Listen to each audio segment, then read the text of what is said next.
to a railroad. And I said, doesn't that get annoying? He says, you get used to it.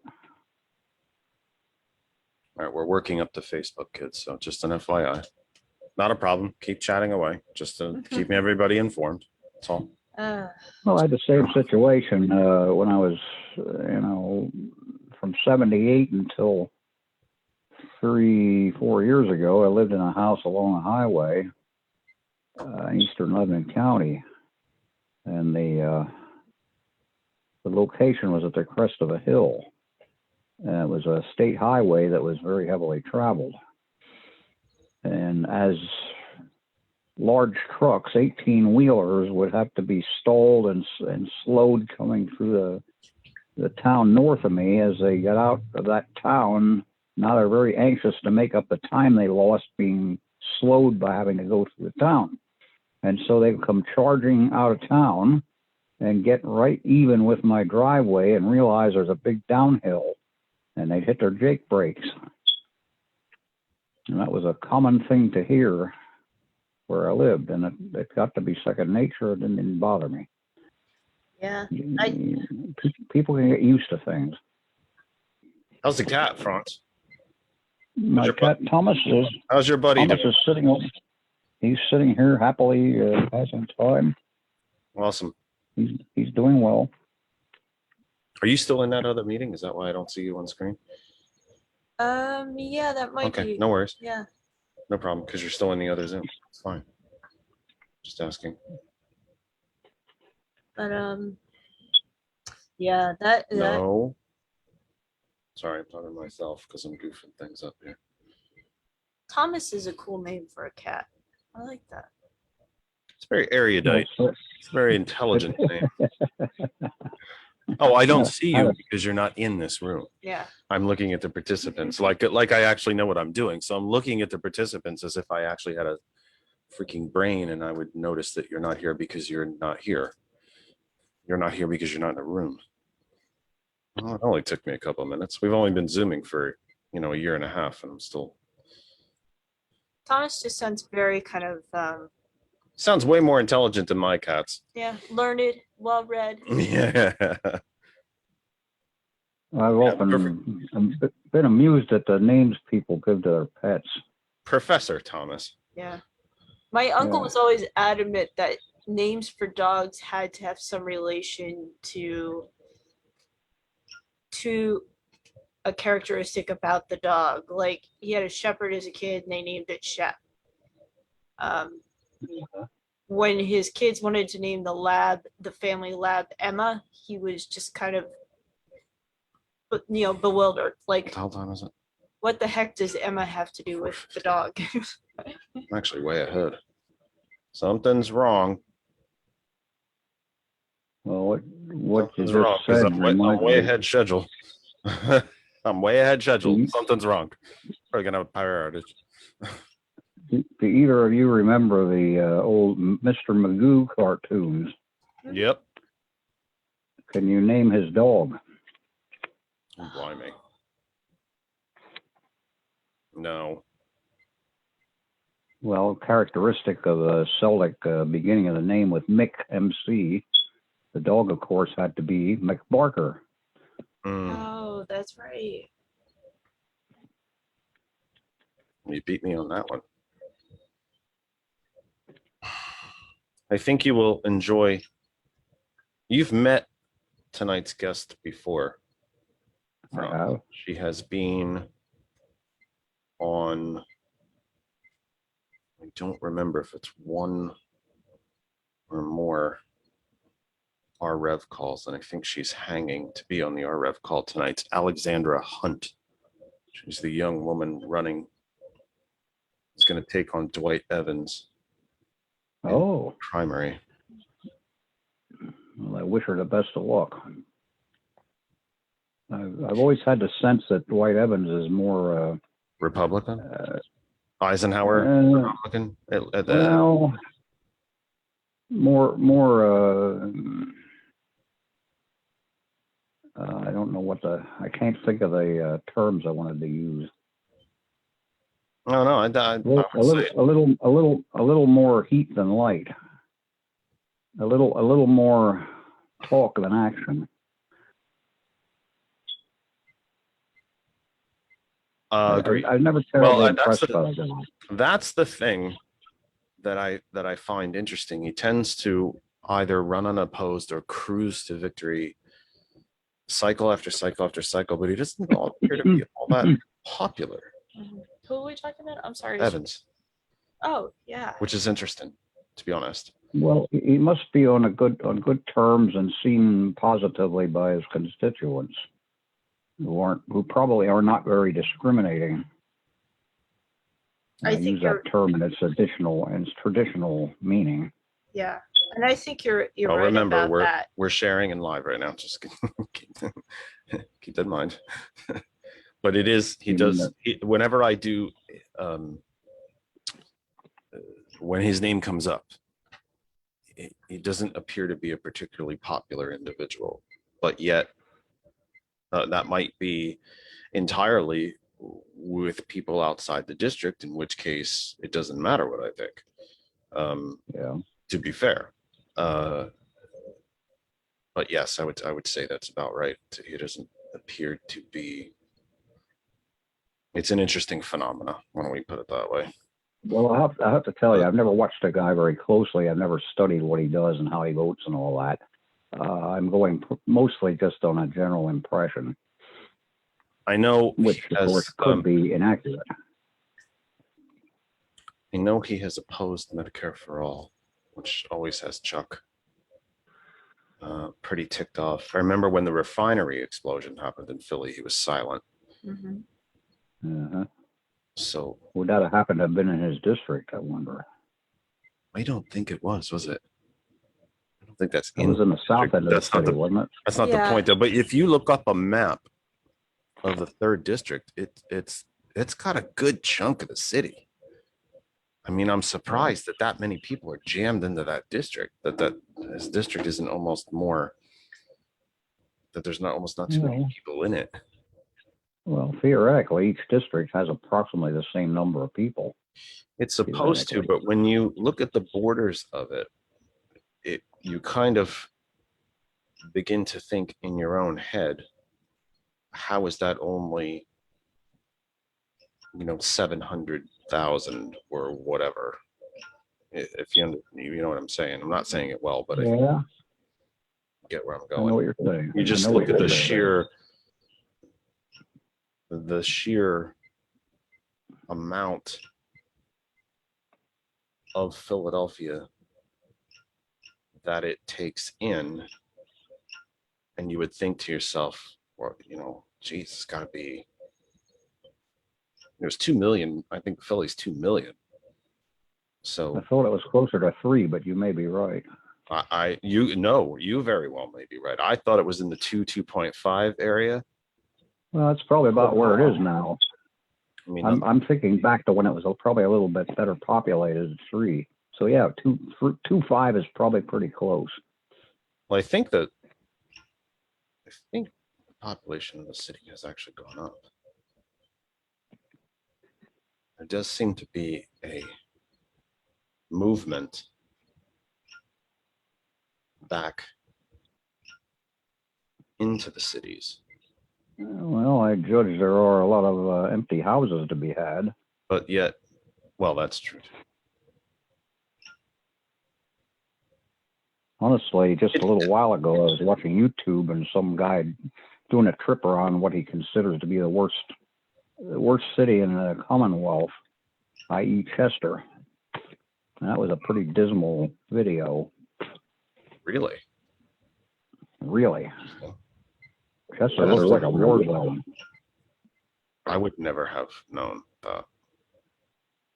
The reason I know was one of the fellows that used to work for me got himself in trouble by driving too often under influence of alcohol, and he got a mandatory 1 year in the prison there at Chester. And I would go there to visit him, having to drive through Chester. That made me Chester aware. South. Yeah. All right, now I'm okay. Yes, or is that West? As opposed to, well, Westchester is altogether different. That's a college town. Oh, Chester's south of Philly. on Yeah. 95. That's where the Philadelphia Union have their stadium under the bridge. It's you're right. Just the little bits of 95 I've seen of it. It's Dismal. rough. Yes. Let's just say rough rough. is a better word.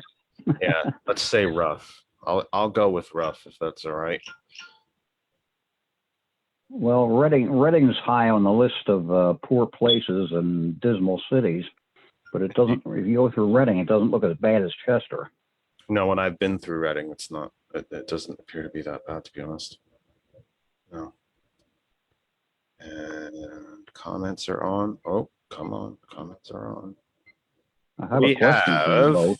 2 full minutes, kids. 2 full minutes.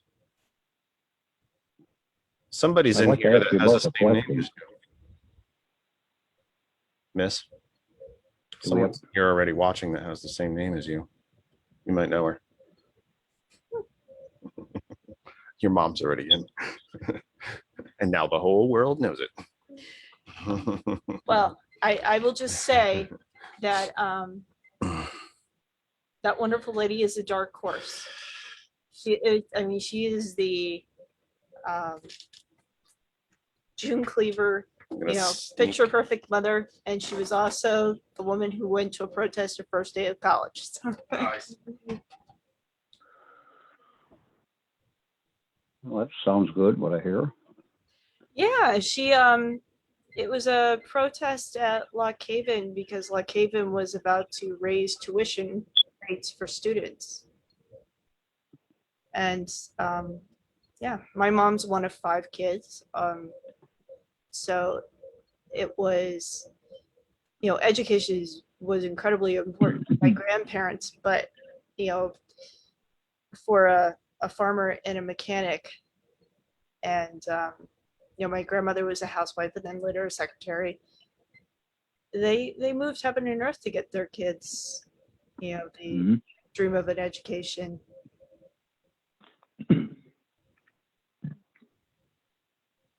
Well, all of my grandparents made the choice to get a college education back when it really, really, really meant something. Mm-hmm. Back 1900 to 1910. Yeah. And they were adamant that I have to go to college. I have to be a professional. I have to get an education. All right, we're going less resisted. than a minute. I resisted. Yeah, my grandpa did too. He would say, it just wasn't for me.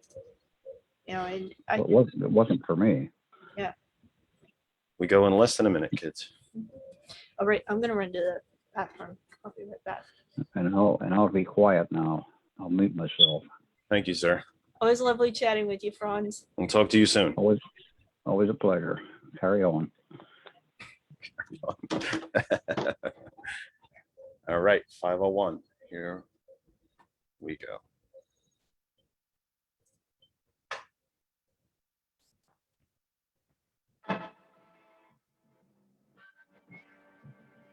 Kennedy, Kennedy, Kennedy, Kennedy, Kennedy, Kennedy, Kennedy, for me. Kennedy, Kennedy, Kennedy, Kennedy. Do you want a man for president who's seasoned through and through, but not so doggone seasoned that he won't try something new? A man who's old enough to know And young enough to do. well, it's up to you, it's up to you. It's strictly up to you. But it's Kennedy, Kennedy, Kennedy, Kennedy, Kennedy, Kennedy, Kennedy, for me. Kennedy, Kennedy, Kennedy, Kennedy. Do you want a man with spirit who is not afraid to fight? A man whose record shows that he will fight for what is right. A loyal man who'll bring the job a fresh new point of view. Well, it's up to you, it's up to you. It's strictly up to you. Cause it's Kennedy, Kennedy, Kennedy, Kennedy, Kennedy, Kennedy, Kennedy, for me. Kennedy, Kennedy, Kennedy, Kennedy. And do you deny to any man the right he's guaranteed to be elected president, no matter what his creed? It's promised in the Bill of Rights to which we must be true. So it's up to you, it's up to you. It's strictly up to you. And it's Kennedy, Kennedy, Kennedy, Kennedy, Kennedy, Kennedy, Kennedy, for me.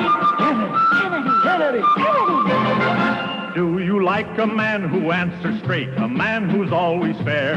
We'll measure him against the others, and when you compare, you cast your vote for Kennedy, and the change that's overdue. So it's up to you, it's up to you, it's strictly up to you. Yes, it's Kennedy, Kennedy, Kennedy, Kennedy, Kennedy, Kennedy, Kennedy for me. Kennedy, Kennedy, Kennedy, Kennedy, Kennedy,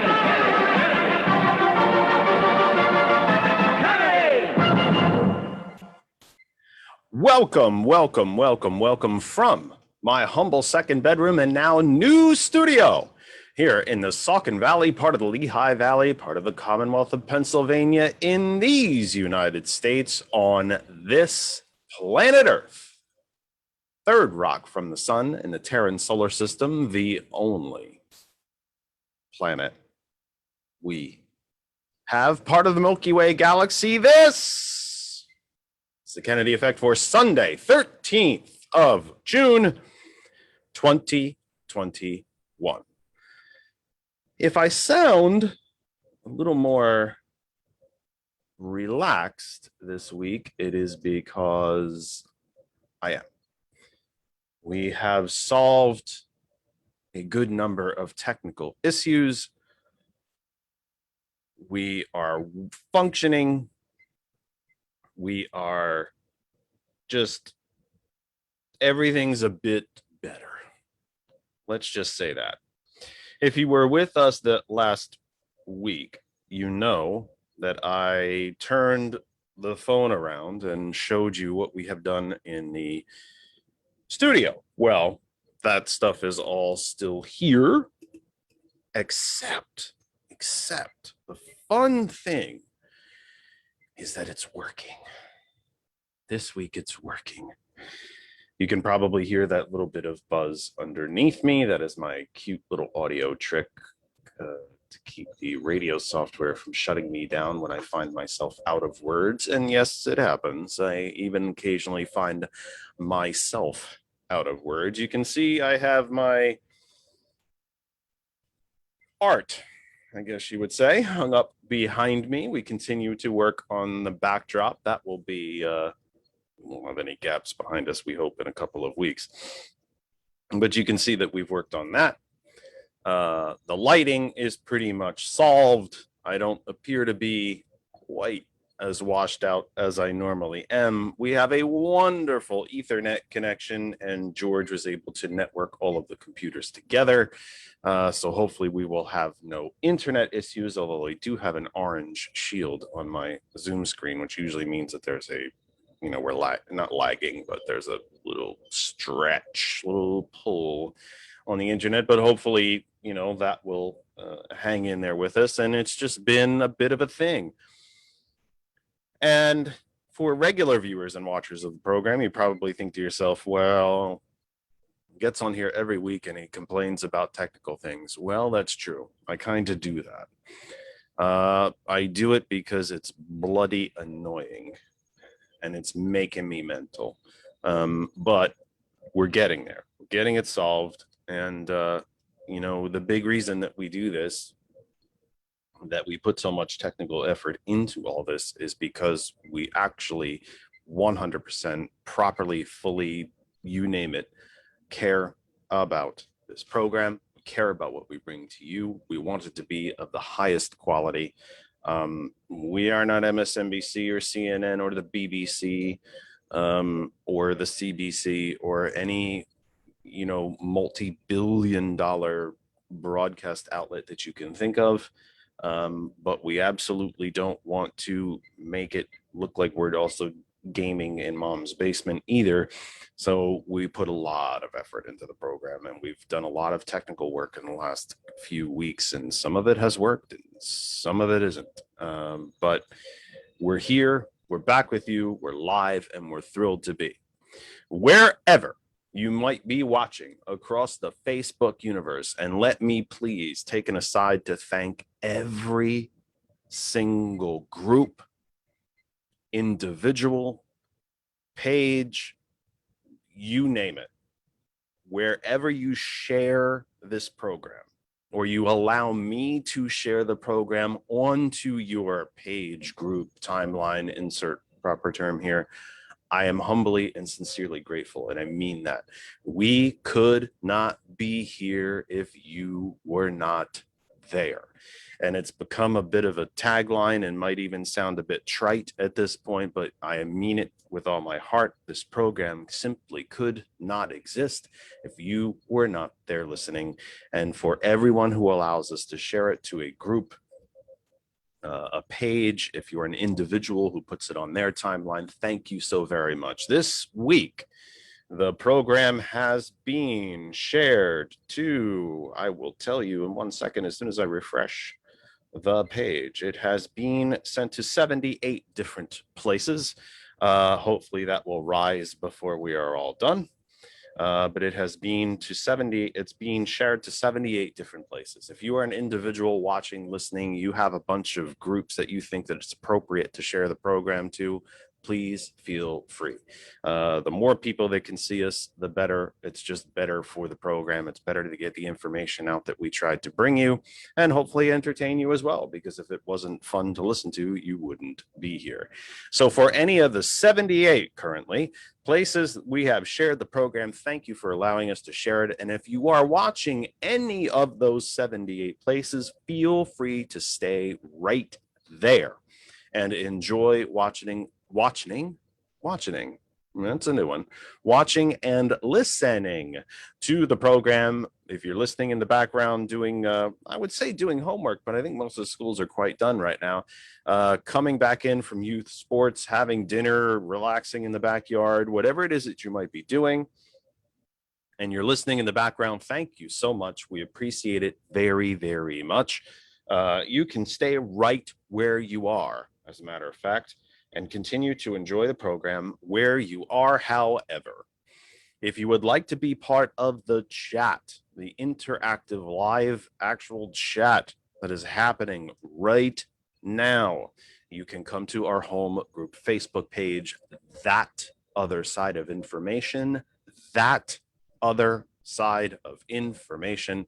Watch along with us, engage with us, put your comments in the chat, ask questions, agree, disagree, yell, scream, kick, whatever you might be, show suggestions, guest suggestions. You can put it in that right there, the chat, the video appears as a post right on the timeline of the group, expand it, and then hit a comment and join us there. To our sisters and brothers and friends and family at hot101.net, welcome home. Welcome back. We appreciate you being there more than you can imagine. And I'll tell you, because it is, I know I say it every week, and I think sometimes you might think, again, that it might sound trite or, he just says that. We are very, very proud to be part of the hot101.net family. And I mean that with all my heart. Very, very proud. The DJs, the technical folks, our friends, our family are right here at hot101.net. And we happen to know that we have listeners quite literally, no exaggeration, quite literally around the planet. And we appreciate every single one of you. And I mean that. Again, I'm going to say it again. You're going to get sick of it. We could not be here if you were not there. Now, if you don't know how to listen to hot101.net, where the heck have you been? I tell you every week, it's so simple. The web address is our name. It's hot101.net. You can go to the main website page and listen right from there. You can also, if you're an app person, no problem. We got you covered. Have an Apple device, go to the Apple App Store to search for hot101.net. If you have an Android device, go to the Google Play Store and search for hot101.net, or on any device, you can download and use the TuneIn radio app. Go to the top in the search bar and search for hot101.net, and you can listen to us there. And don't worry, hot101.net family, as I try to open my hot101.net app right now and make sure that we are actually there so you can hear us. Don't worry, hot101.net family. If I am correct, there we are. If I am correct, you are. Oh, I have to turn it off. It's reverbing into the mic. That's not very good, is it? Let me just say, if you are listening to us on hot101.net, don't worry. There is telemetry on your screen, or should be in the app, showing you what you are listening to and how to reach us. Let me try it again. I'm going to see if I'm right, because I play with it a little bit to make sure that it's working. And there it is. It says right on the hot101.net app, you're listening to the Kennedy Effect, the date, and how you can call the program, because we want to hear from you. You know, I say this a lot too. We love NPR. We just really, really like them. But this is not that. We want, it's not a lecture. It's not a lecture. We don't want to be lecturing to you. We want interactiveness. We want you to interact with the program. We want you to be part of the program. So the phone number is right on your screen. If you are listening to the hot101.net app, there's a little telemetry that runs across the top. You can see the program, see our phone number, and we want you to join us. Let's get to, oh, by the way, if you miss any of today's program, I'm forgetting my whole opening spiel here, probably drowning you in boredom here. There is almost nowhere across the social media universe that you can't find us. If you miss any of the program, please go to our YouTube channel, which is also called That Other Side of Information. You can go to, I'm looking at my cheat sheet. You can go to Instagram, That Other Side of Information. Of course, the home group Facebook page, That Other Side of Information. I literally, and I mean this literally, forgot TikTok again. I know how I can build a list of followers. I'm making up words out of whole cloth. I have no idea where they're coming from, by using TikTok. And I simply forgot to do it again, but we do exist on TikTok. Also, That Other Side of Information. And on LinkedIn, that's the only one that's a little different. It's Jeff Kennedy. And you can tweet us. I have the Twitter page open right in front of me. You can go to twitter.com and search for That Other Side of Information. And our Twitter handle is @ThatKennedyTalk. You can also email the program, thatotherkennedy@gmail.com, thatotherkennedy@gmail.com. The phone line is open and working. We were lucky enough to have some good, decent folks call us last week. We were having technical problems. We couldn't speak to them. We have done a myriad of testing this week. We believe we have restored everything.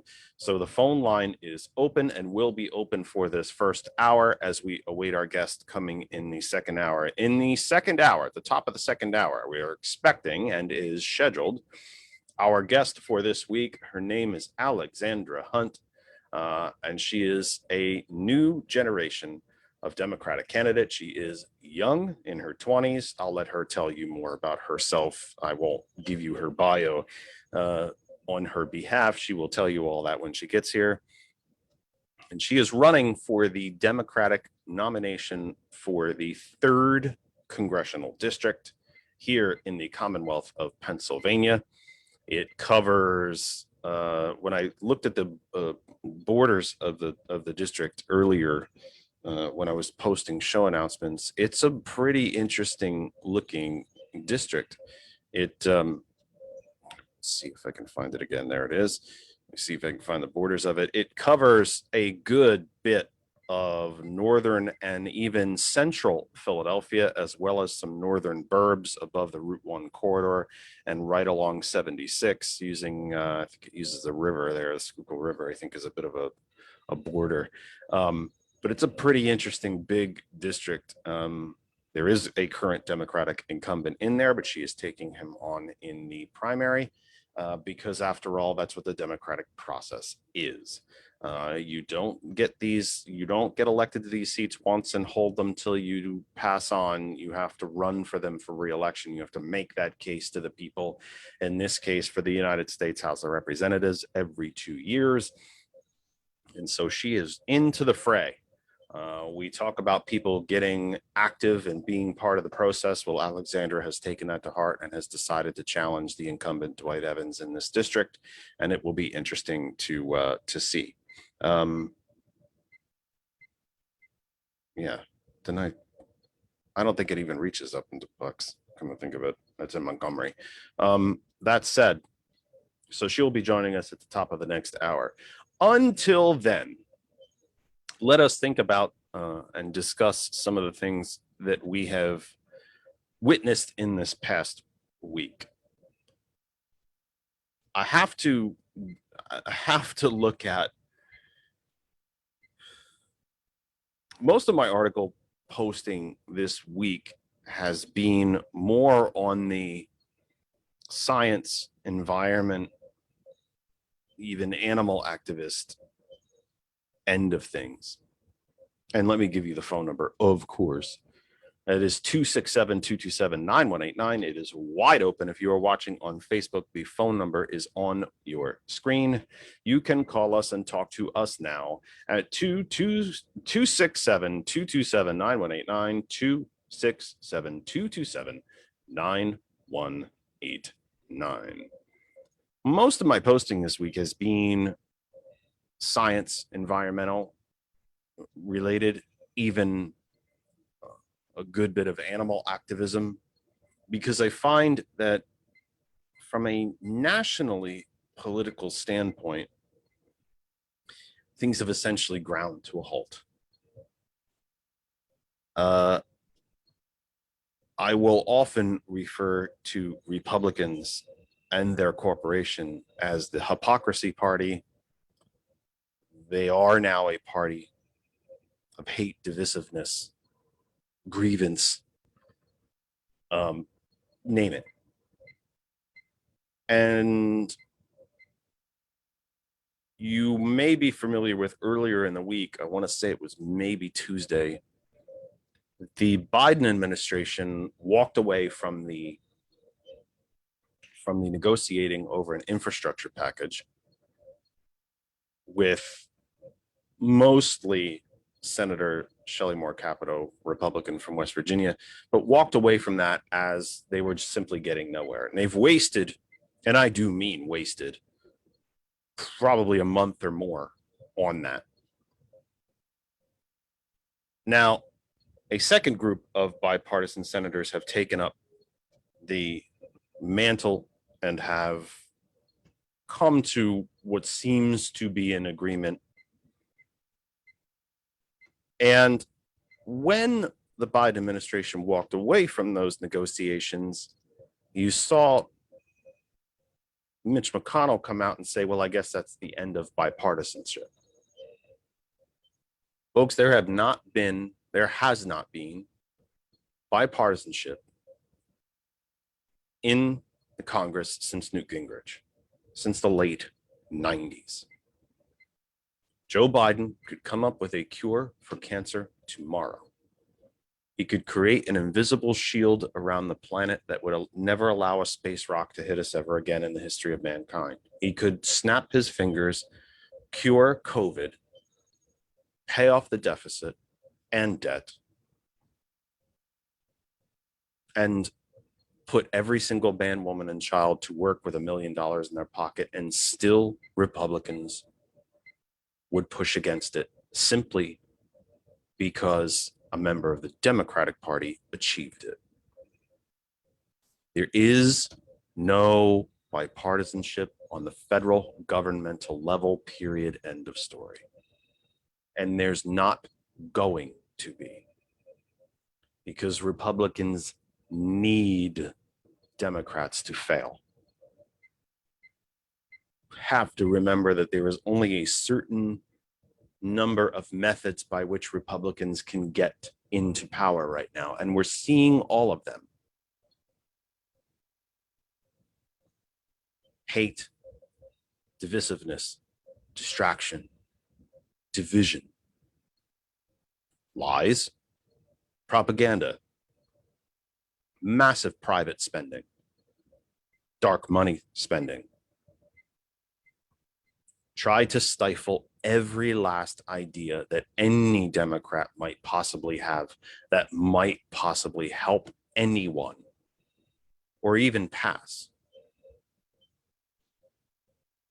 Even some ideas that they themselves used to champion. give Democrats no victories, and then claim, but we wanted to work with you. They don't. Think about this supposed agreement, compromise that Democrats and Republicans have come to in the Senate over infrastructure.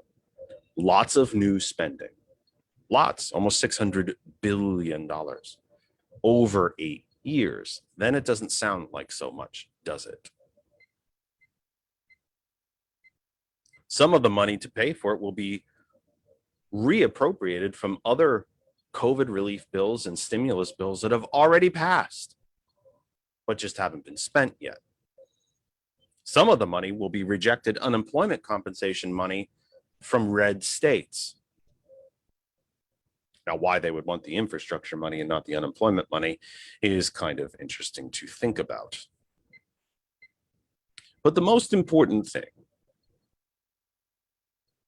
that we need to remember, not just as Democrats or Republicans, conservatives or liberals, independents or non-affiliated, is not that Republicans came to the table to this compromise. It's that the single most important thing that they wanted in this compromise was that taxes not be raised on corporations and rich people.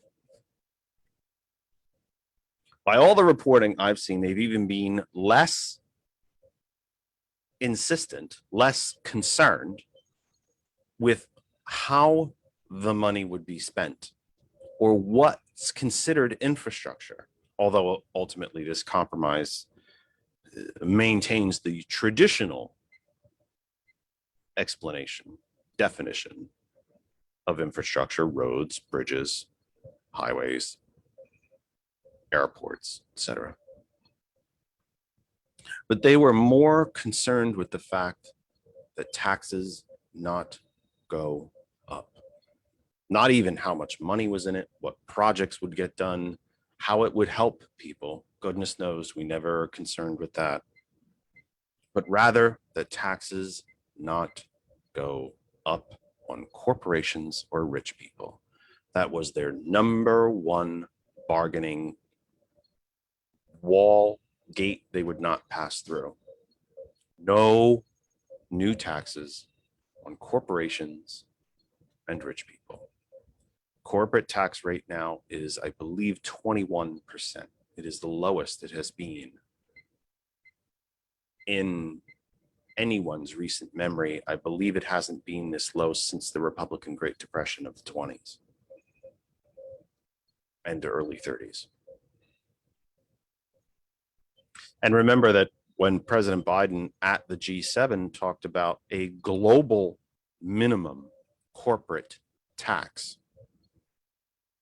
before the G7 even agreed on anything, and they haven't formally agreed on anything to my knowledge, please feel free to call me and correct me. All the reporting I have seen is that they have not agreed on a minimum global corporate tax rate. They have simply agreed that one is necessary. Before even that agreement, Republicans already said it's dead on arrival, it'll never pass. You know, we do this a lot on this program. We ask you, we confront you, we challenge you to try to answer the question, when is enough enough? How much more evidence do you need to see that the Republican corporation is no longer a functioning political party? That they do not care about you. In fact, a good number of them flat out hate you.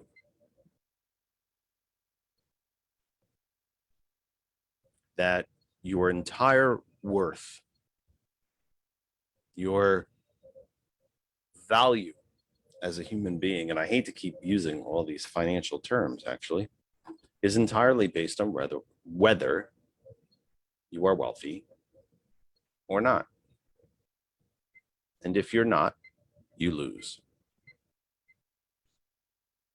For all the good that infrastructure could do for this country, And remember, the Eisenhower interstate highway system brought back, depending on what part of the country you're looking at, $7 to $12 for every dollar that was spent. It brought back into the economy $7 to $12. That's a 12 to 1 return.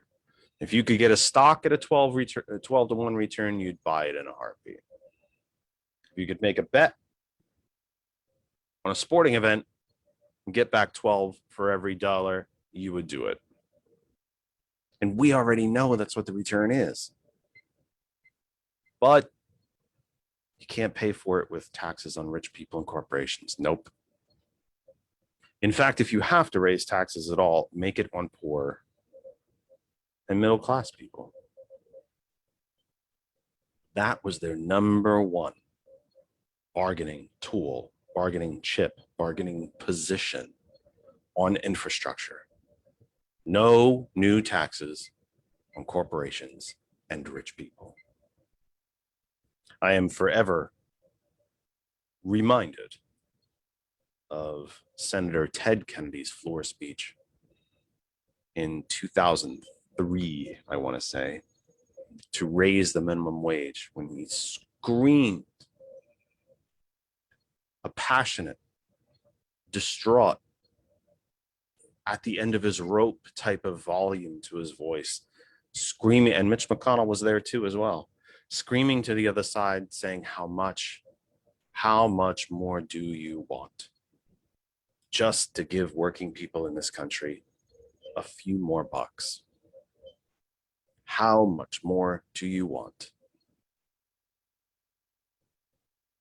We have to ask ourselves these questions. The United States, any nation, needs more than one functioning political party. Now, I have to be honest and maybe even a little selfish that I'm glad that the one functioning political party in this country is mine. Not perfect, but the only one that's functioning.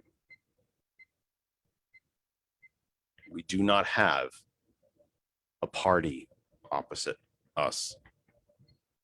There is the Democratic Party and there's a Republican corporation whose only sole mission now is to protect the wealth and power of themselves, the top 1%, and the largest corporations that own all of them. The very definition of corporations: workers and employees generating wealth for the people at the top. That's what we have now. Not a functioning political party, but a corporation. One functioning party and one corporation. New York City is using ranked choice voting for its mayoral primary coming up, I think, this week, if I'm not mistaken. That is the first step into multiple parties. Because then if all of the parties are listed in one big column and you have to rank them down, this is the first step to introducing multiple parties back into the United States system. And I look forward eagerly to seeing the results of it. If you want to be here, you have to sign in. Do you want me to sign? Well, you have to sign. You can't, I can't, you're not in it. No, I just. Okay. Well, you want me to yeah, you're sign? sitting here. Doesn't matter to me. Of course it matters to you, Mika. Of course it does. If you can, you send me a link. Do I have to what? No. Send you the link. No, I don't. It's right there. It's right. You can't read that. Oh, goodness. Well, the door is a little ajar. That's part of it. 5:32 Eastern Time here in the Commonwealth of Pennsylvania, in the Saucon Valley, part of the Lehigh Valley, the Commonwealth, part of the United States, third rock from the sun, planet Earth, the only planet we have. This is the Kennedy Effect live for the 13th of June, 2021.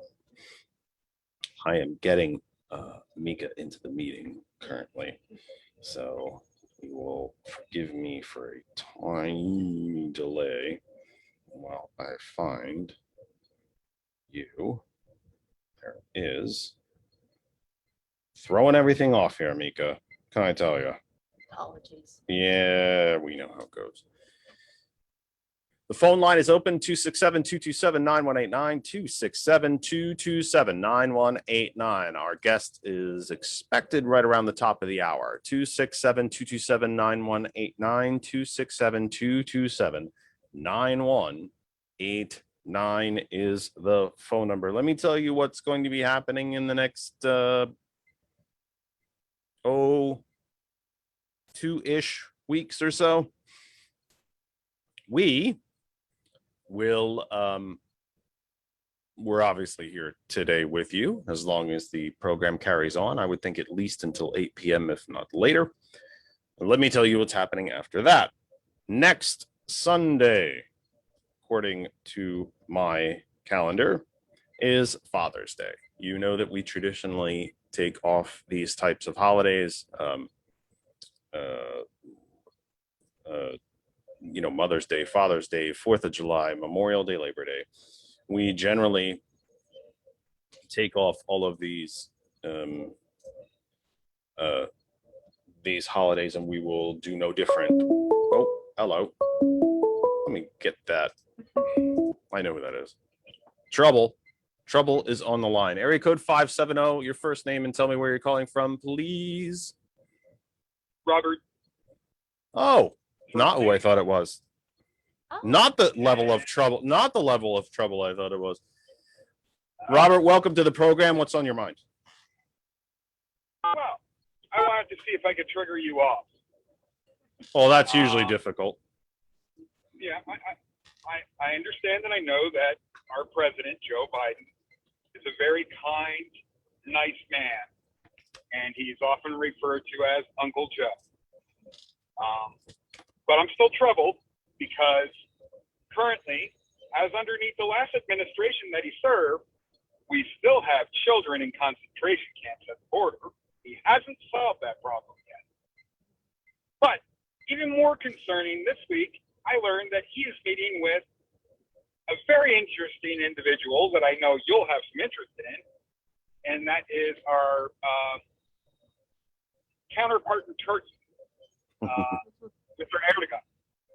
I would like to know your opinion on what's going on, what you've heard, and hear some more. Enjoy your soapbox. All right, well, don't go anywhere unless you have to hang up. You're welcome to stay on the line. That said, Okay. You are correct. How's that for a very simple answer? You are correct about everything that you just listed. Here would be the one difference I would say, and let me try to take it from an umbrella top-down point of view. As you did, as I stated on this program throughout the Democratic presidential primary, Joe certainly was not my first choice. He was not my third choice. I think he fell down at least below 5 for me, compared to the beginning, 22 or whatever the heck it was that were in. And although there was only, about 8 of those that actually had any sort of real contention, I was a Bernie and Warren person, so Joe was not really on the list for me.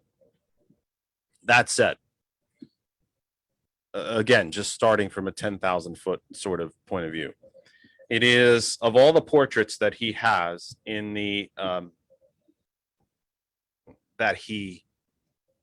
for all the portraits that are hanging in the White House, it's a portrait of FDR that hangs in the Oval Office. And I don't think that's by accident. The American Relief Plan is a throwback in a lot of ways to New Deal politics.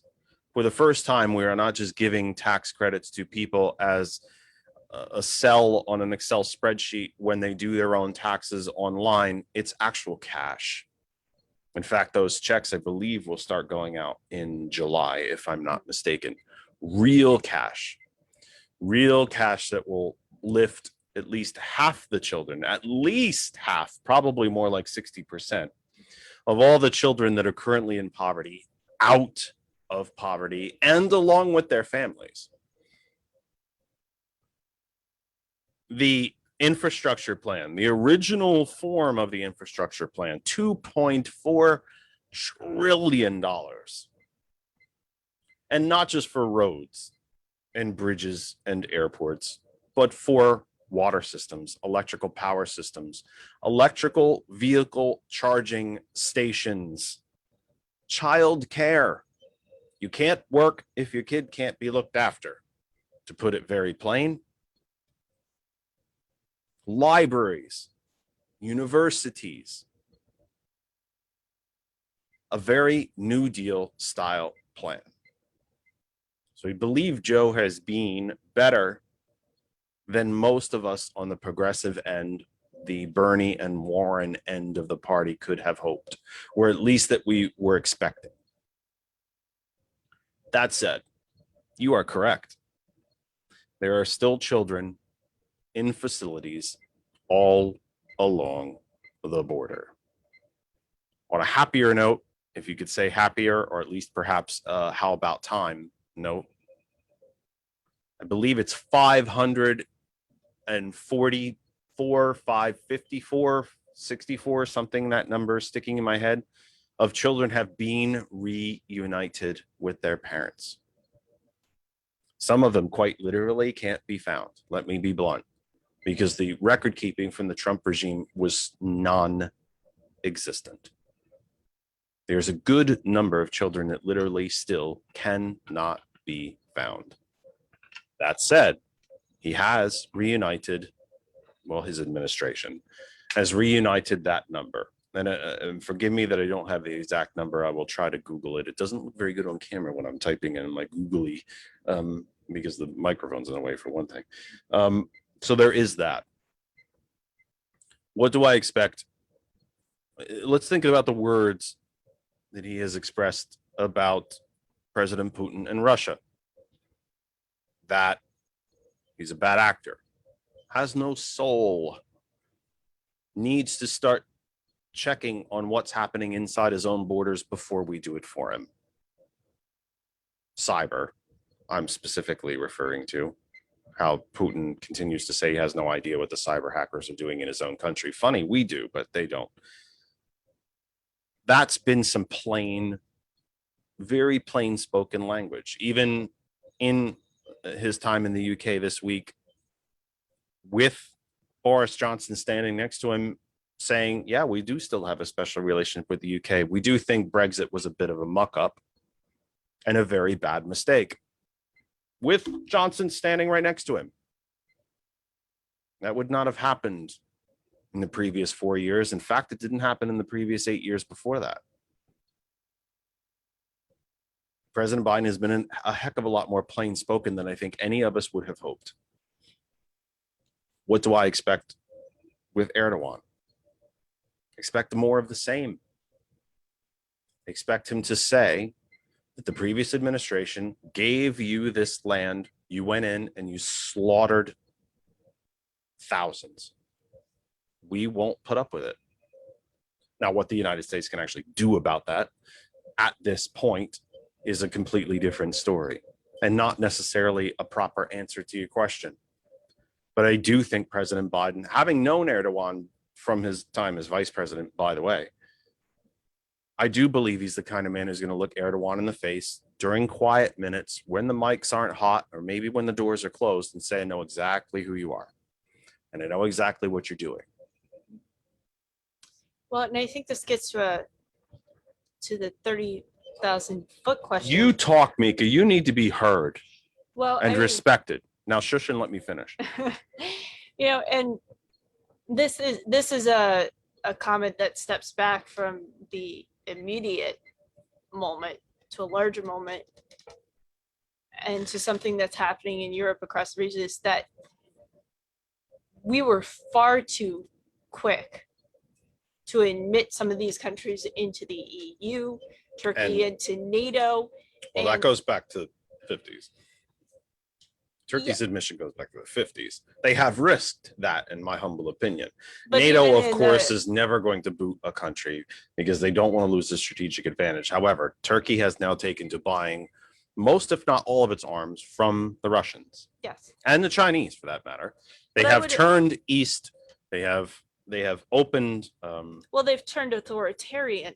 It's Oh, not just correct. that He's they've changed turned east. He's Yeah. changed he changed the Turkish constitution, which will essentially allow him to be Mhm. a dictator and president for life. And Yeah. you're right. I mean, but I would also argue, again, I think their admission into NATO in the 50s was a little premature. It was more about global strategic positioning than Correct. it was about There was a whether- check on the Soviet Union. Exactly. Then more than it was about is Turkey an ally? And I think we're running out of road here. And that is the discussion that we have to start having is, do some of these countries belong in these associations anymore, in these spheres anymore? It's pretty darn hard to argue that Turkey, Poland, Hungary share the same common goals and values as the rest of Europe. The EU is going to have to battle with that soon.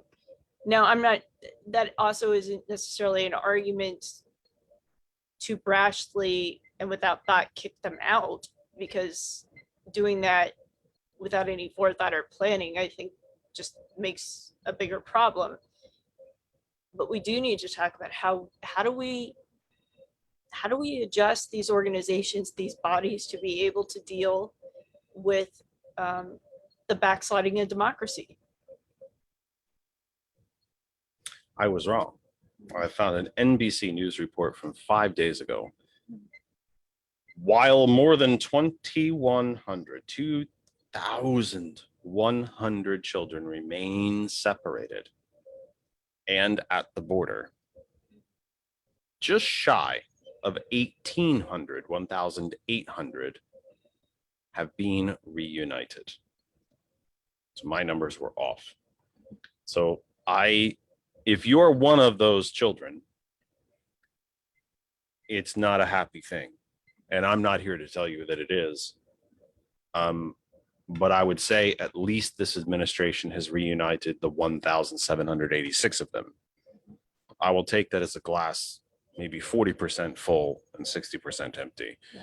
If we're talking about a total number of, just around 3,800, that's about 60-40 roughly, and the percentage is maybe 55-45. I'm doing it in my head, who have been reunited.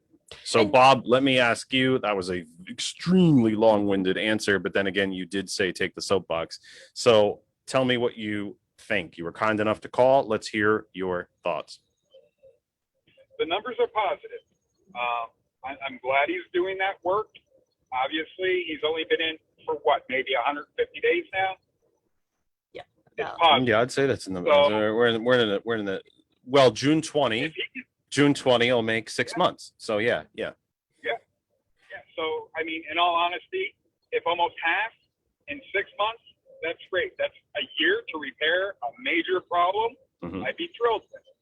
I know that the whole process of immigration, that's been fought over for years. I know it's very, very complicated. So I'm glad to hear that progress. I didn't know the numbers, and thank you very much for that.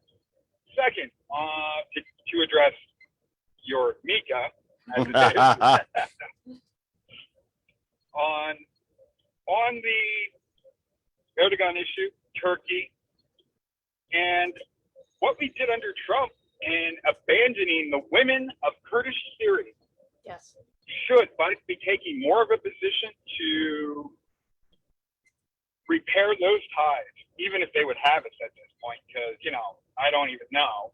I don't know that I would trust America, because obviously it can flip in a few years. But Well, should that's we the take real more of a danger. That's the real danger. I know. What I think, what I happen to believe that the Trump regime showed us, there's always been policy shifts from administration to administration. Sometimes even when those Successive administrations are of the same party when we used to have a Republican Party back in the dark ages. There can be, sometimes they are more subtle, sometimes they are more upfront. After all, after Reagan slashed taxes on everybody who was in the top 1% and the biggest corporations, and certainly a lot of white folk, and basically rained on everybody else, and I'm using the word rain because I don't want to use the other word for it. Even George H.W. Bush raised taxes because he saw an exploding debt and deficit. It's just one example, and perhaps one that's very, very simple to remember. So even though we see these policy shifts from administration to administration to administration, and we've seen that since the founding of the Republic, there are usually norms in place and some standard procedures. Sometimes things we see, sometimes things we don't. Sometimes, very simple things. You travel abroad, you get yourself in trouble, you find a U.S. consulate, they help you. What we saw with the Trump regime is that those norms are gone. So if a more competent fascist were to be elected, quote unquote, elected president, selected, I would say, is probably more appropriate. In 2024, say a Tom Cotton, if Rick Scott decides to spend $1 billion or so of his dollars, a Josh Hawley, we know Ted Cruz will run again because he always does. And by goodness, he just believes we are the president. He's the president we all deserve. We know Rubio will run again because his ego is just about as big as the state of Florida itself, if not larger. If a more competent fascist were to be elected, the norms, somebody who actually has a semi understanding of how government is structured and works. And one thing you can definitely complain about the Biden administration about is that they have not reversed and fixed so many of the absolute degradation of government that happened under the Trump regime. Louis DeJoy is still in charge of the post office, as is all of the Trump board of governors. Only until, I remember you and I talking about this, 3 weeks ago, Trump's head of the EPA was still there. So there's a lot of governmental repair to be done, but my got off on a side rail there. But my point is that yes, if you're a Kurdish tribe, all the way up to Great Britain, if a more competent fascist is selected 3 years from now, who knows what reversals could happen? And I agree with you, and I wouldn't trust it. And it's actually one of the very, I was going to say things, but that's a very stupid term to use. One of the attributes, dare I say, that the Chinese can offer the rest of the globe is stability. Exactly. Yes, it's communism. It really isn't. It's a dramatically regulated capitalism and a very deep governmental involved capitalism, but it is capitalism. It is a Western economy, but just dreadfully regulated. You can offer all the nations on earth stability, because what you see now is what you will see then, what you will see then, and see then. Even if President Xi were to pass away tomorrow, there will be a continuity, which is probably the word I was looking for. There will be a continuity. We can't assure anyone that anymore. And most of all, we can't assure ourselves. But that gets to, I think you just hit upon the core problem. And it's a problem. I always hit upon the core problems. That's why I'm here. Now let's talk about soccer.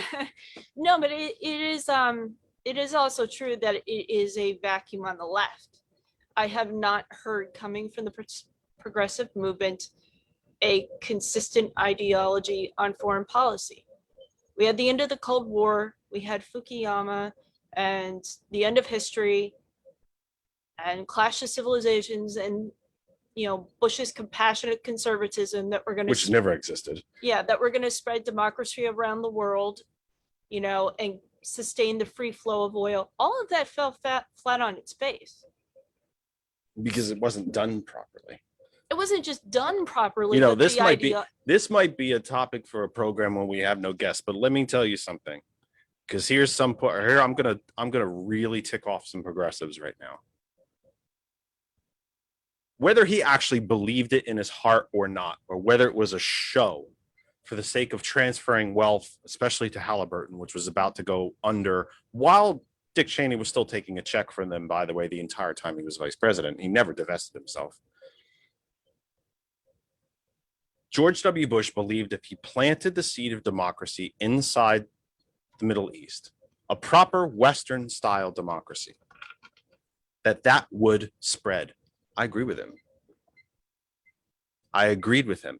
I think Except that depends. that was the carrot. That was the banner. That was the suit. That was the show. What was under it was the extraction of wealth and minerals and resources. The thought is actually correct. It depends. That question all comes down to how do you define creating a democracy in these regions? I mean, is it going to look exactly like an American style democracy? No. And I think as part of the problem is we have not really had that discussion in that debate. Don't you find it interesting that when we nation build, we never install a Jeffersonian, Madisonian, constitutional style democracy? We always do parliamentary systems. Yes, because Isn't that incredible? The majority of the rest of the world. Because on some level, we know it doesn't work. It's not that it doesn't work, but if you look at the American Revolution versus revolutions in France or other countries, our revolution is really a war of independence. We didn't completely restructure the colonial society from top to bottom. We maintained a lot of the state governments in the form that they functioned in or in a similar form. It's very different from the French Revolution, which is a complete restructure of the society. So I'd argue the parliamentary system is probably in some ways easier to transition a country to a representative democracy. But they stay there. Iraq is not on its way to a U.S. constitutional style government. All the governments of Western Europe that were created, rebuilt, reinstalled by the United States following World War II, they've never transitioned into a U.S. style constitutional democracy, and they're not going to. That's my point. We looked at these other countries. We never install that anywhere else. Because I think on some level, we know its flaws, and we don't hand it off to other people. If we were so damn convinced about our system, we'd give it to everybody, but we don't. Well, I think I always find that very interesting. Our system is peculiar to us in a lot of ways, but I think we are peculiar people. The bigger question, I think, is dealing with certain things like very entrenched tribal and religious lines in these countries where power often walks hand in hand with tribal identity and religious identity, and to just come in and try to create a democracy that says, at its core should be secular and completely devoid of that type level of tribal influence, I think is naive. I think that it's not just the implementation of how the Bush administration did it. It was how naive they were about the history and the culture of the region, and that they really looked at those issues and said, is it naivete or is it ignorance? I think it's both. You put Bremer in charge of establishing the interim government. He had no background in the Middle East at all. Most of the staffers working in Iraq were college interns. Yeah. Or fresh out of college. Some were not even in. Yeah. They were in their 20s. Everyone who had any expertise in that area had already left by the time the war started. I mean, and it's not dissimilar from what the British Empire did around the world. Bob, we're approaching the top of the hour. What are you? We went on a pretty good rant. You were kind enough to call. So what are your thoughts or continuing questions about any of the myriad of little creeks off of the river we just went down? No problem. Kristen was talking about, dealing with NATO, looking at Turkey. I would like it brought up and possibly examined whether we could ever bring the Syrian Kurdish women into talks with NATO as an ally, as they do align with all of the tenets that we subject NATO to. And I would argue that we have actually helped them establish their own system of government and military force there before we pulled out all our support. They were doing very well. Yeah, that's a really It interesting. actually succeeded. Yeah, that's a really interesting idea. Thank you very much, guys. I look forward to the interview tonight. Thanks so much, Bob. Stay with us. Thanks, We'll be Bob. there. I do want to get to a question that's in the chat because it's important. Whenever I get questions in the chat, I want to make sure that I do not forget them or do not ignore them. They're important. It's a complete shift from what we were talking about in the chat. Do you have the chat in front of you? You see the chat? I didn't know if you could do that. A little technical, little production going on live on the program. The Pennsylvania State Democratic Progressive Caucus asks, thank you for the talk on the infrastructure package deal in the Senate. Thoughts on what is good in it? Ooh. I would say on a very basic level, for me, what's good in it is the proliferation of projects that are under consideration, and the fact that even the Gang of 8 Republicans were willing to incorporate just shy of 600 billion. I think it's 542 billion, just shy of $600 billion in new spending. Very happy about that. However, as I mentioned earlier,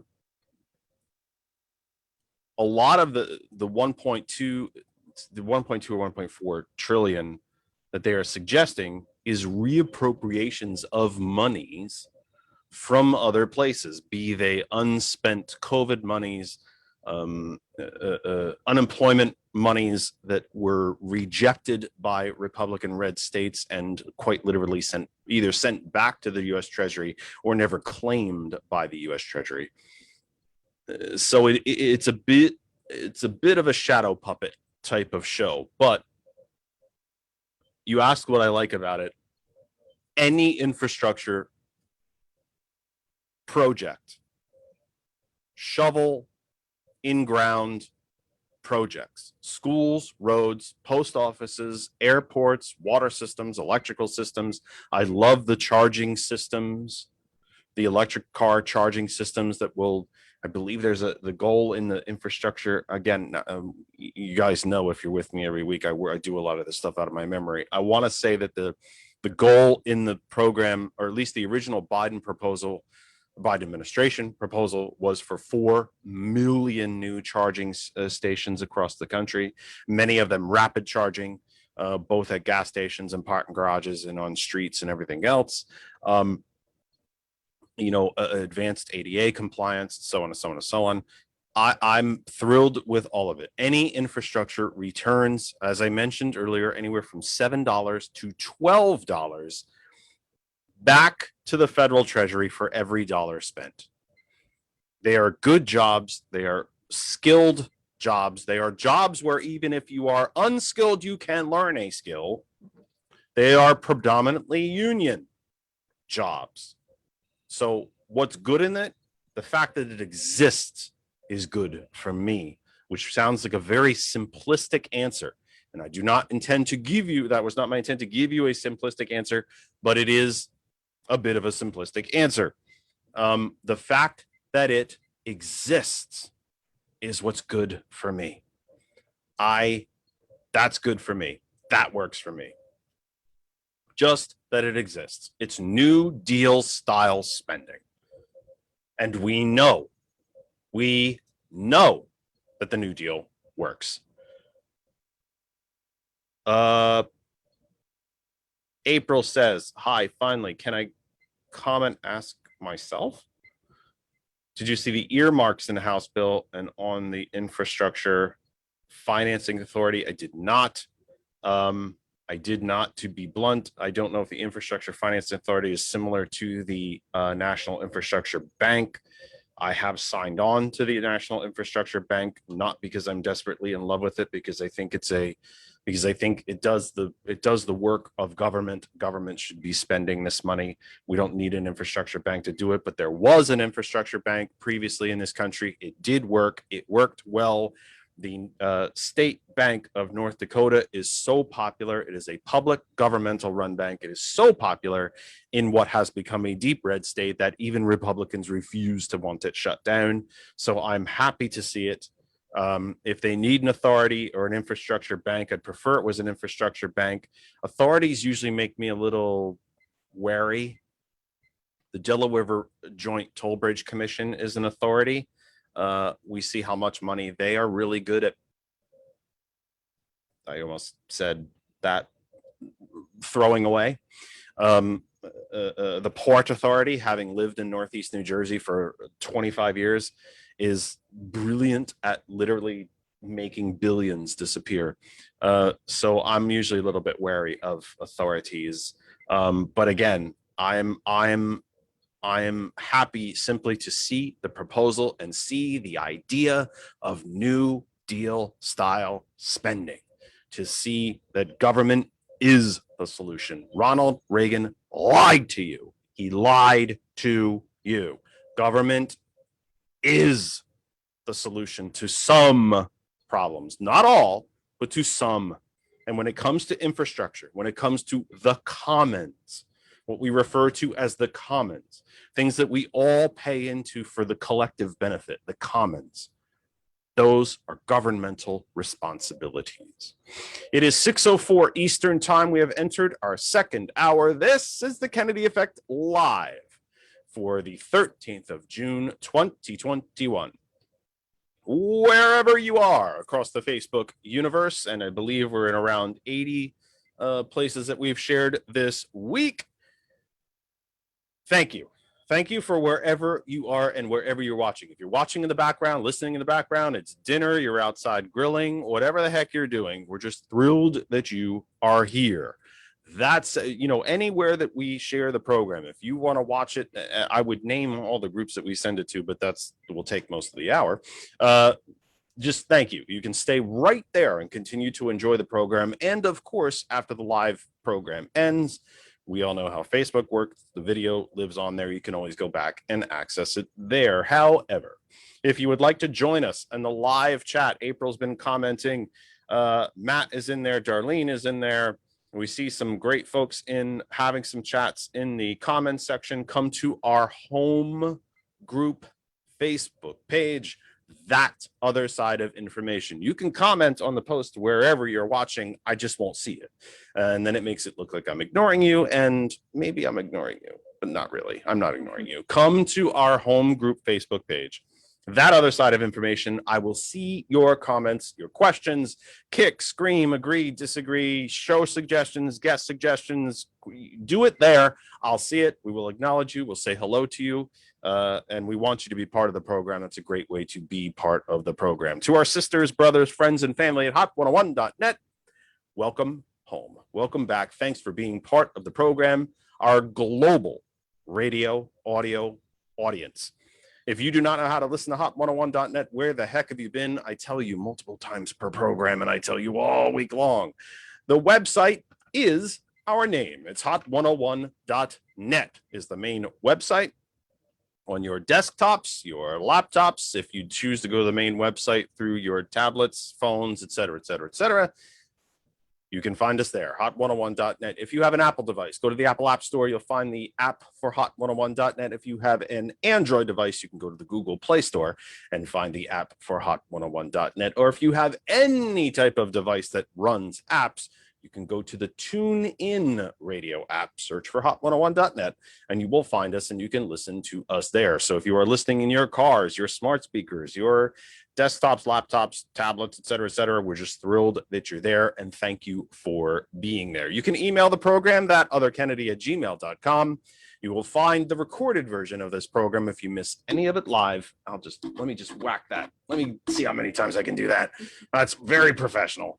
You can go to youtube.com/thatothersideofinformation and find our YouTube channel. Tweet me. You can tweet me. No one has ever tweeted me live on the air. I'm challenging someone to tweet me because I still have one of those creepy accounts where I follow more people than I actually follow me. Somebody probably thinks I'm some kind of bot or something. I assure you, I'm here, moving, breathing. I was going to say I have skin color. I really don't. But I'm here and I'm alive and breathing. So I'm not a bot. But you can give us all of these platforms: Instagram, LinkedIn, Facebook, all of them. Give us a like, give us a subscribe. Let us know you're out there. Interact with the program. We will keep the phone line on the we'll keep the phone line on the number. I'm starting to tongue twist now. We'll keep the phone line on the screen. I will continue to give it to you on the audio side throughout the program. But now it is time for me to welcome our esteemed guest. She is a Democratic candidate. I must be fair and honest. A Democratic candidate for the nomination for the United States House of Representatives from Pennsylvania's 3rd Congressional District, a district, as I click on my map again, that encompasses a good chunk of the city of Philadelphia and goes into a bit of the northern suburbs. And her name is Alexandra Hunt. Alexandra, welcome to the program. Hi, Jeff. Thank you so much for having me. I'm excited to be here. I have a lot of liquids near me, so Excellent. I have my caffeine, but I also might need to take some breaks too. Nice. Nice. So you're going to drink your way through the program then? Fantastic. We love it. That's one way to stay relaxed. Do a shot during the program. We're good. It's okay. We're all Americans. We can do it. Alexandra, let me, of course, thank you very much for being here. I know how busy you are. I know how many events you attend. And I have to say, for an election, it is quite literally an entire, and that you started months before this appearance, as we were fortunate enough to meet you a few months ago through our Revolution, Pennsylvania. You are constantly out. You're always working. You're always campaigning. And for an election that is, as we sit here on June 13th, literally 11 months away, the amount of work that you're doing, I think, is nothing short of extraordinary.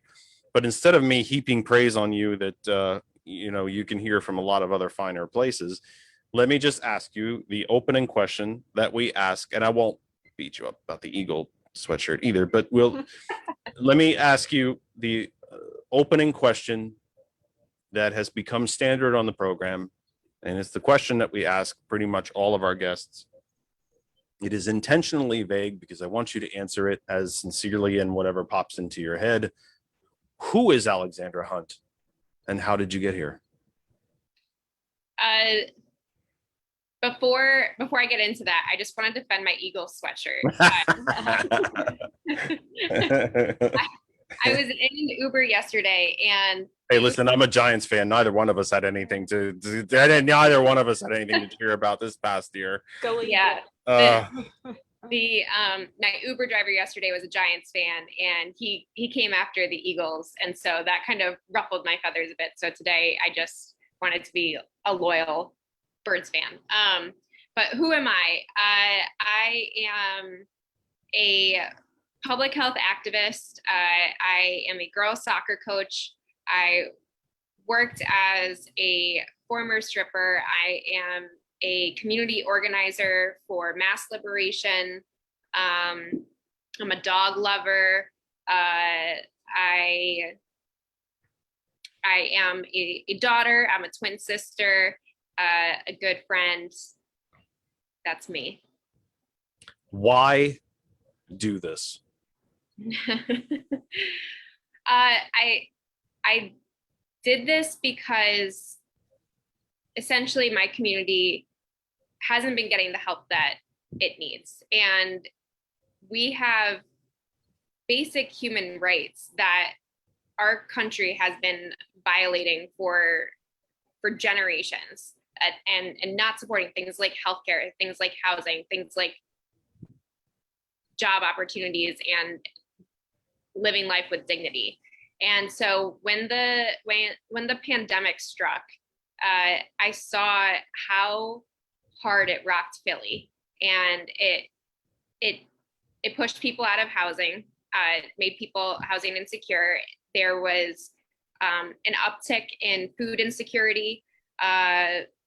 People lost jobs, especially women, especially women of color, and then we were waiting for our government to respond and to help people survive this pandemic. And as we were waiting, I was like, help isn't coming, and even if it does come, it's not going to be enough. And that's really where we are today. Is we're still working on the recovery from this pandemic, and there's still people out in the streets. There's still people without jobs. There's still people who haven't received unemployment checks and relief checks from the government, and that's just completely unacceptable. Alexandra, I know where I'm going to go with this question, so I hope you'll bear with me, or at least a series of questions. How old are you? I'm 28. When you say that we haven't recovered from the pandemic, you've grown up in a nation that has only ever known austerity, Reaganism, tax cuts for rich people and corporations, the exportation of our economy to the East and South. What about, you're obviously not stupid, you can read history. You understand that, you know, one of the wonderful things about the Gregorian calendar is that it is sequential. We have a 2021. It presupposes the fact that there was a 2020 and a 2019, that there was a 1980 and a 1979 and 78 and so on, and a 1932. What about what you know of this nation before the imposition of Reaganism, austerity, the myth of trickle-down economics on top of it, leads you to believe that you can help yourself personally, or that a group of us, a group of people, a party, a series of elected officials can reinstitute, even if that's your goal? And if it's not, tell us that too. But to reinstitute a series of policies that begin to rebuild the egalitarian nation, the egalitarian nature of this nation. That's a very long-winded and loaded question, but tell me,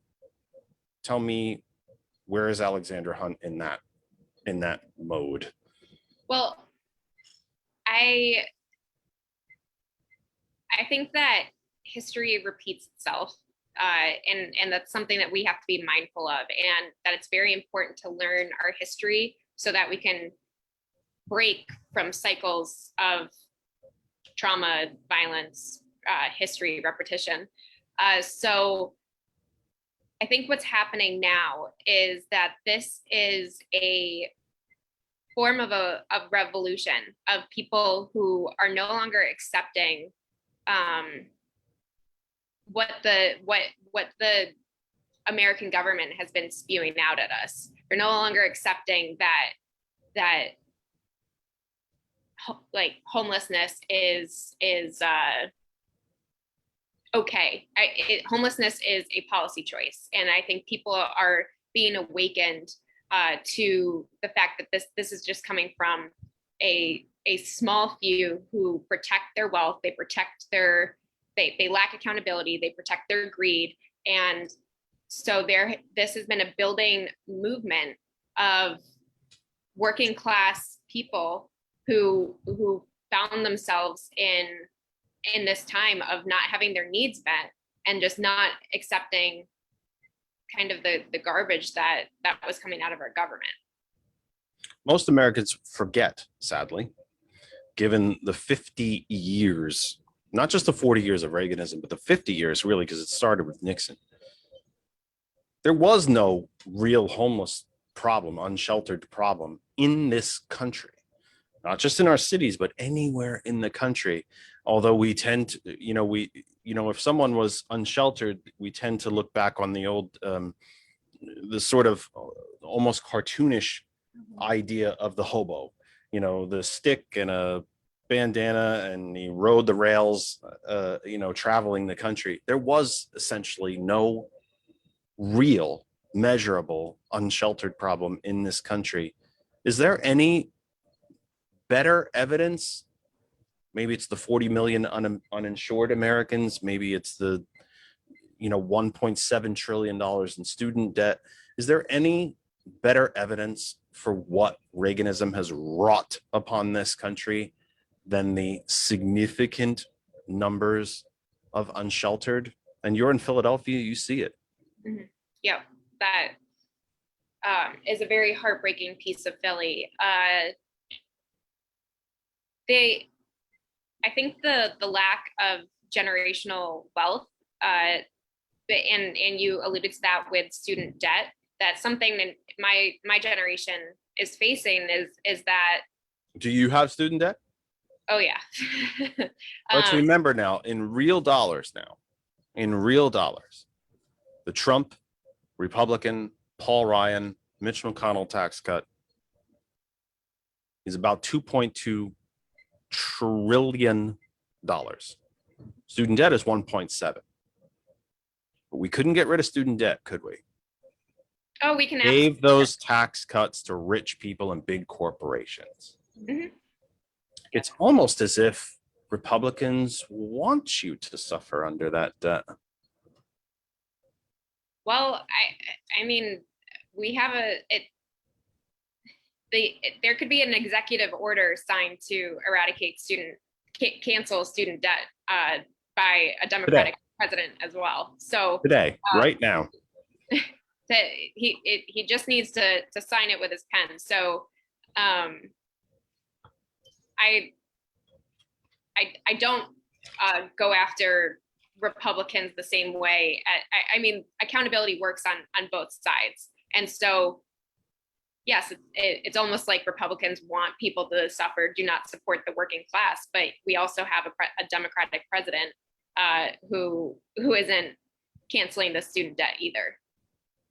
What was the big, if there was one, and it might not be one, it might be a series of things, whether you were 10 years old, 12 years old, 21, was there one policy, one piece of legislation, one bridge too far that you finally crossed to say, you know what, I'm doing this. I'm not going to sit in the sidelines anymore and just sort of throw rocks at it. I'm going to get in and make this really quite monumental step. I mean, is there one thing? Is it a series of things? Tell us about it. Well, I used to want to be a doctor. I used to want to be a physician.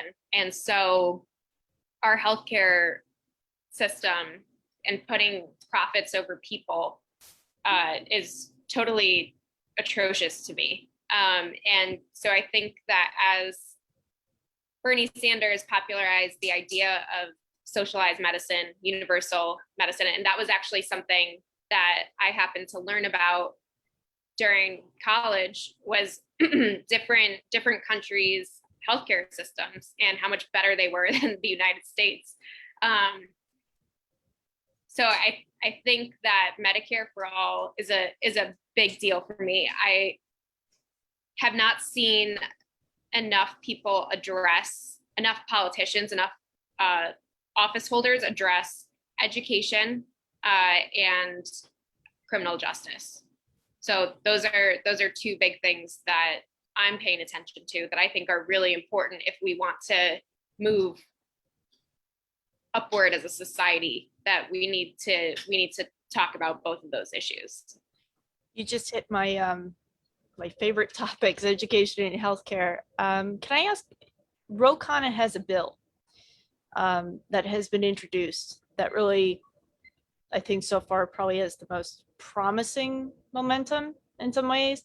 And that is to basically expand the waiver offered under the ACA to states to establish their own healthcare systems.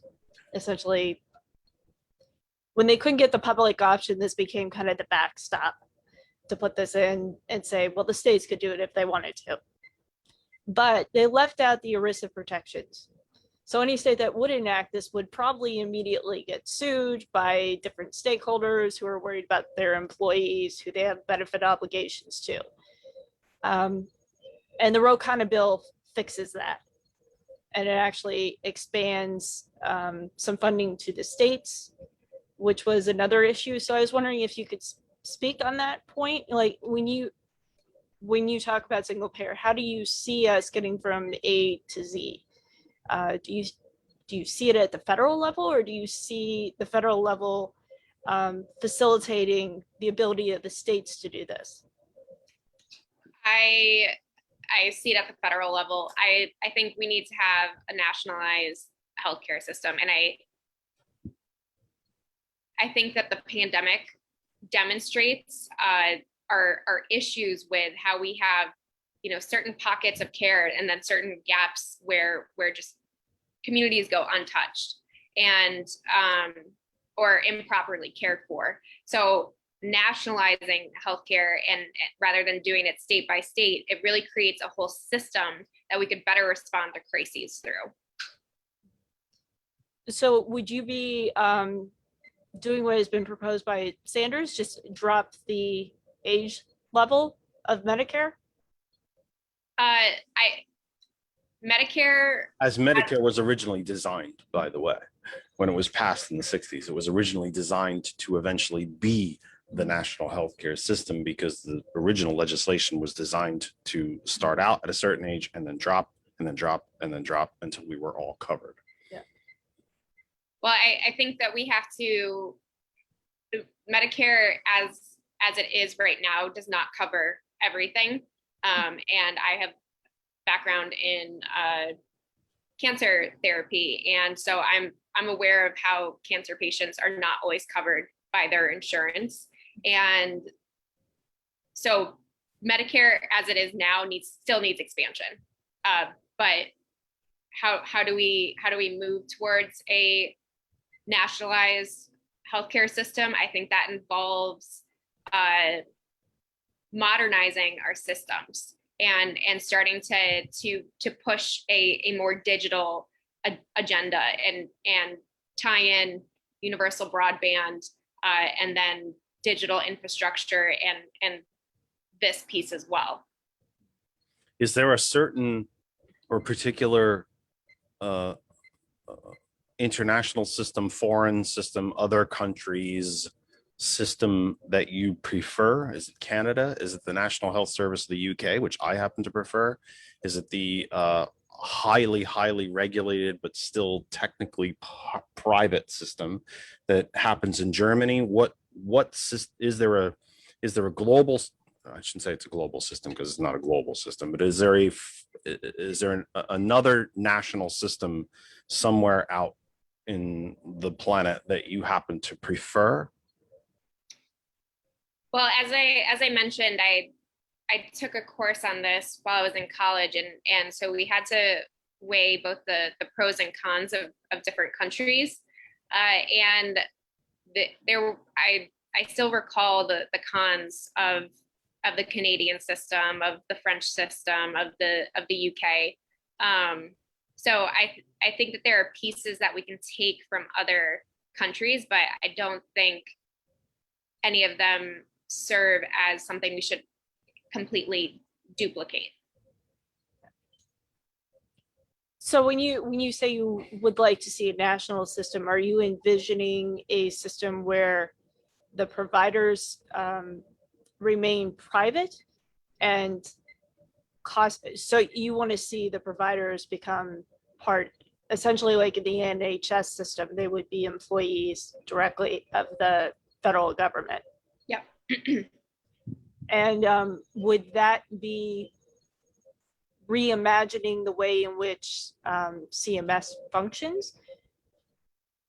Would that roll in that, like, for example, TRICARE, veterans benefits, would those remain separate, or would they move over to the realm of CMS? I'm not sure why they would have to remain separate. I think that it for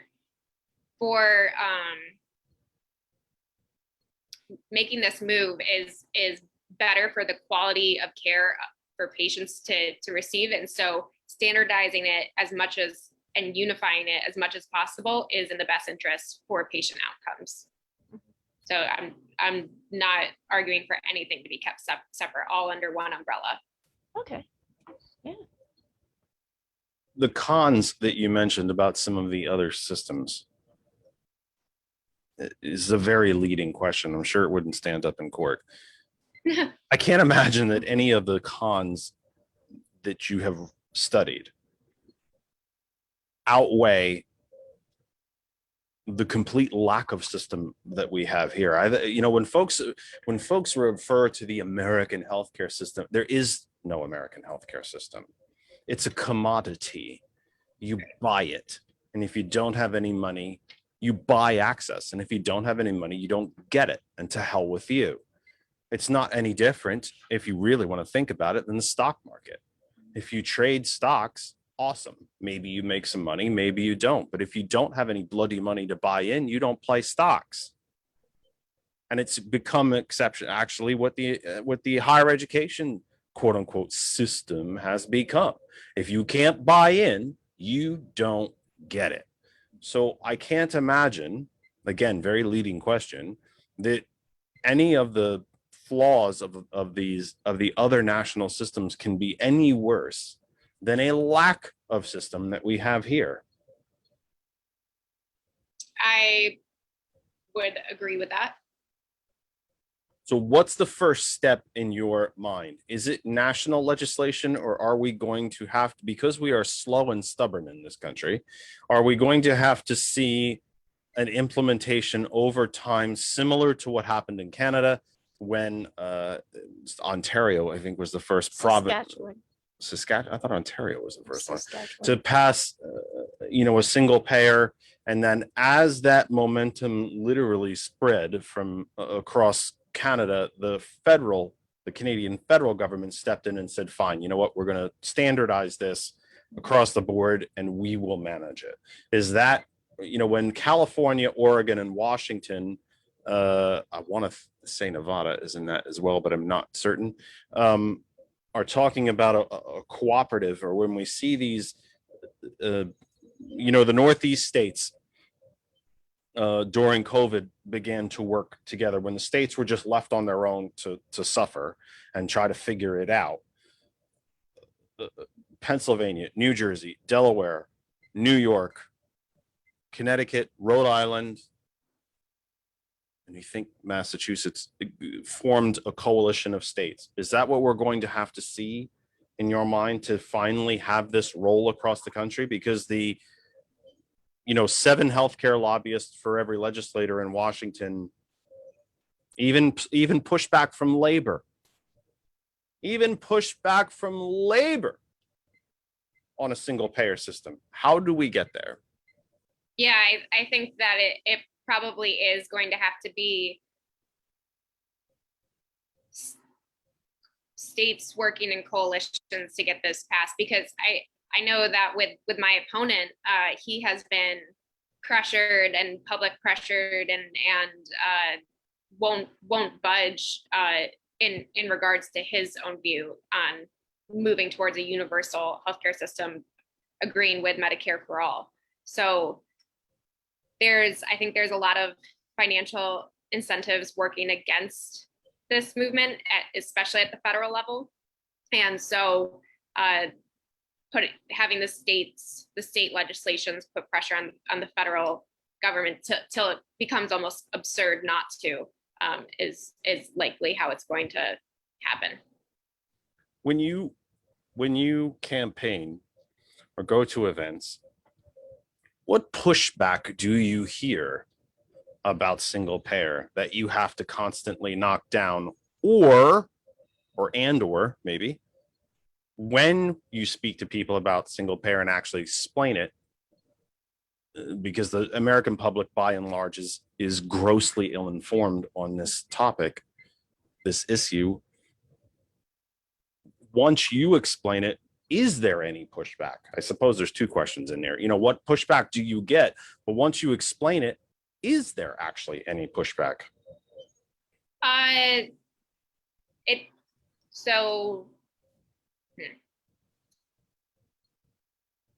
The people who I'm speaking with and who are supporting my campaign are progressive, and so this is one of the basic issues for someone who identifies as progressive, and it doesn't take any, I don't see any pushback from them. If I do happen to talk to someone who's maybe more moderate in their stances, one of the big things is, how will we pay for this? And then there's also some physicians who enjoy the money that they're making from a for-profit healthcare system, and so they're not that they just say that outright, is that they have concerns about their compensation. One of the former CEOs of United Healthcare, his name is Helmsley. I want to say it's Richard Helmsley, but I might have that incorrect. In the 8 years, I think it was, that he was the CEO of United Healthcare, brought home over $8 billion. United Healthcare just this week decided to change its policy with its hospital providers. If you think you have COVID, or you think you're having a heart attack, and you go to the ER, and it is medically determined that you have neither, and you're covered, quote unquote covered, you are a customer of United Healthcare,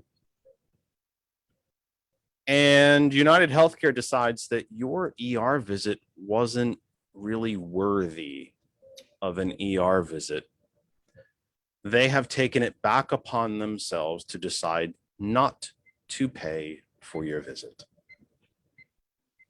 Folks, wherever you are listening, and to our listeners via hot101.net around the globe, outside of the United States, who do not have to deal with this outlier type mentality. And again, the United States is singularly unique the way we approach healthcare here. If you can pay for it, you get it. If you don't, die. No one else does that except Somalia. If they decide that your visit was not worthy of an ER visit, they take it upon themselves to not cover it. Could be a few thousand, $10,000, $25,000, $50,000. That's all for you to pay. By the way, United Healthcare in the first quarter of 2021 net profits were about $5.7 billion. Every dollar of net, or gross for that matter, profits in the American health industry is a dollar of denied care. The National Hospital in Toronto is about as large as the NYU Hospital in New York. NYU Langone has an entire floor dedicated to billing and dealing with insurance paperwork.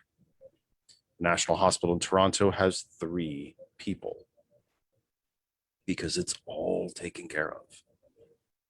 Now, yes, folks, a set of numbers that Kristen and I were talking about, I think yesterday or Friday, maybe, on the rare occasions that we actually get to talk to each other, which ironically was on the phone while I was driving, because we're all always in meetings and on the phones with other people and so on.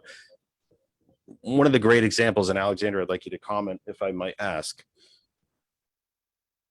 During the presidential campaign, Senator Sanders and even Senator Warren, for that matter, were very regularly confronted with How are you going to pay for this? Like you mentioned, how are you going to pay for this? Are my taxes going to go up? Senator Sanders would usually answer, I have to say, Senator Warren, even though I was a supporter of hers, never handled the topic well, period. No, she did not. But Senator Sanders would take it straight on. And he would say, yes, by the way, your taxes are going to go up, period. Look people dead in the face and say yes. He would also revert back to something that we used to have in this country when we did everything by paper, was a stock transaction tax.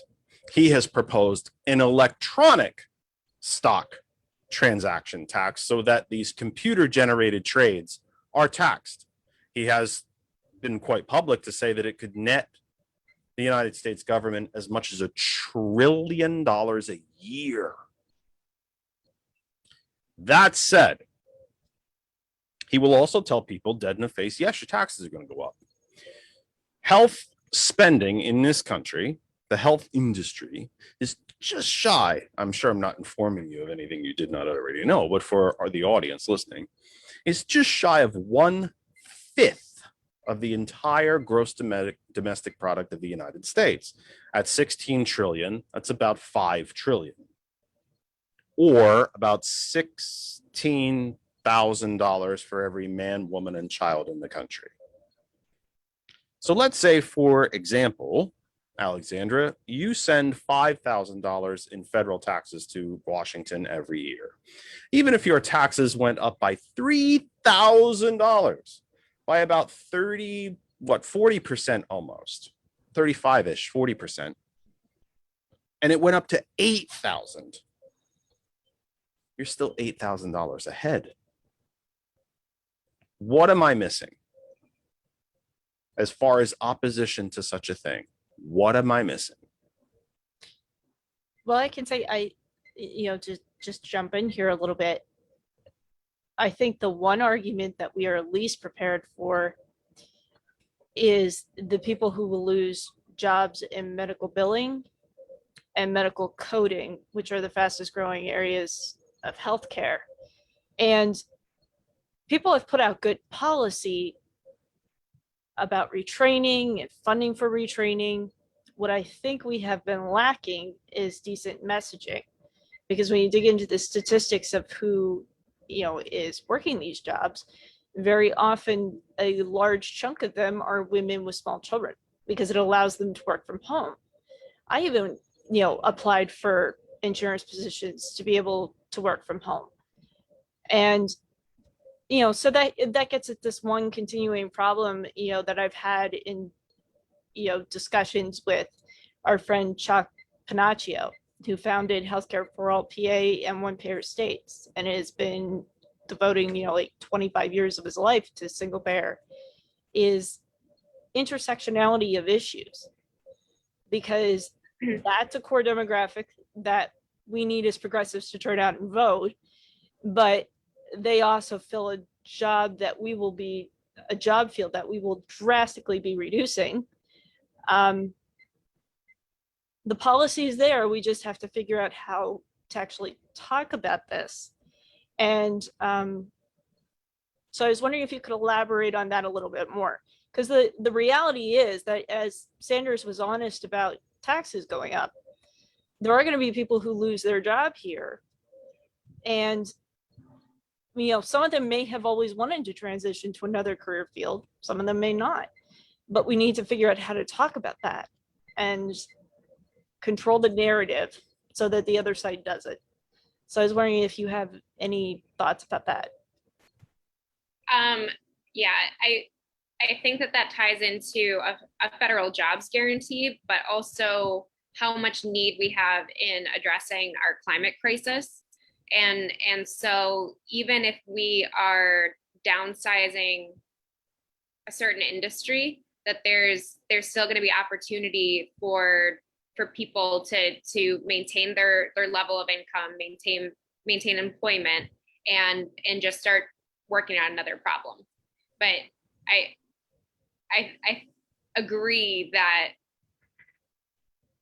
if you simply talk about policy certain platforms in just its own little bubble that it sounds it sounds like it could be damaging, but that's not how policy works. It doesn't operate in a bubble. And so a federal jobs guarantee would keep people employed and then building opportunity in green, sustainable jobs. Let me back up here if I could. And maybe I've done a bad job hosting here. Maybe we should have started from this point. We jumped straight into healthcare, which is awesome. I'm thrilled about it. It's a proper issue in this country. I have none, by the way, because I'm one of those people. I can't buy in. So I don't get it. So if I am in a car crash tomorrow, it'll be interesting to try to tell the ambulance driver, you can't take me to the hospital, while he tells me, but you're going to bleed out and die here on the side of the road. Okay, because I can't afford it. So I might as well. Let me back up. Who is the Democratic Party?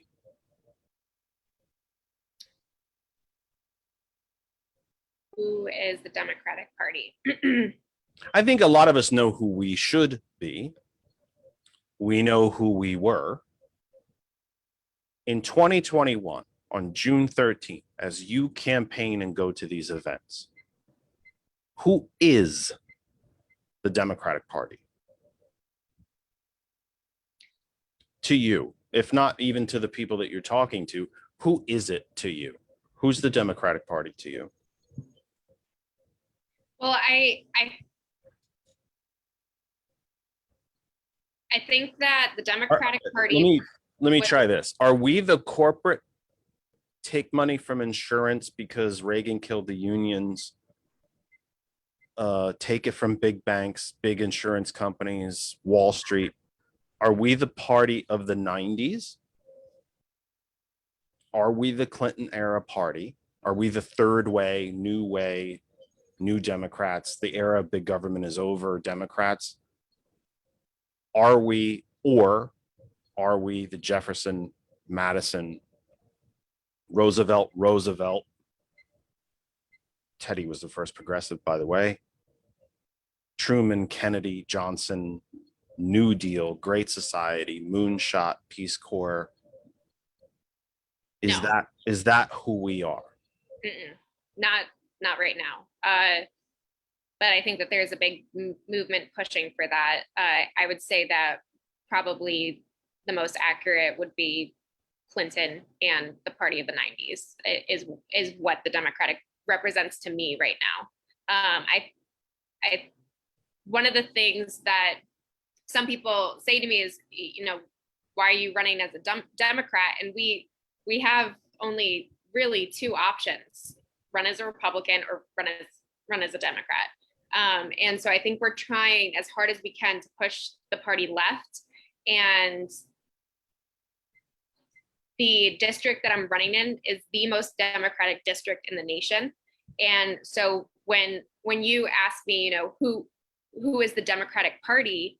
Well, it's the people, the constituency here in Philly. Like, we are the most Democratic district in the nation, and people are very political in this city because they have to be, because they're under assault.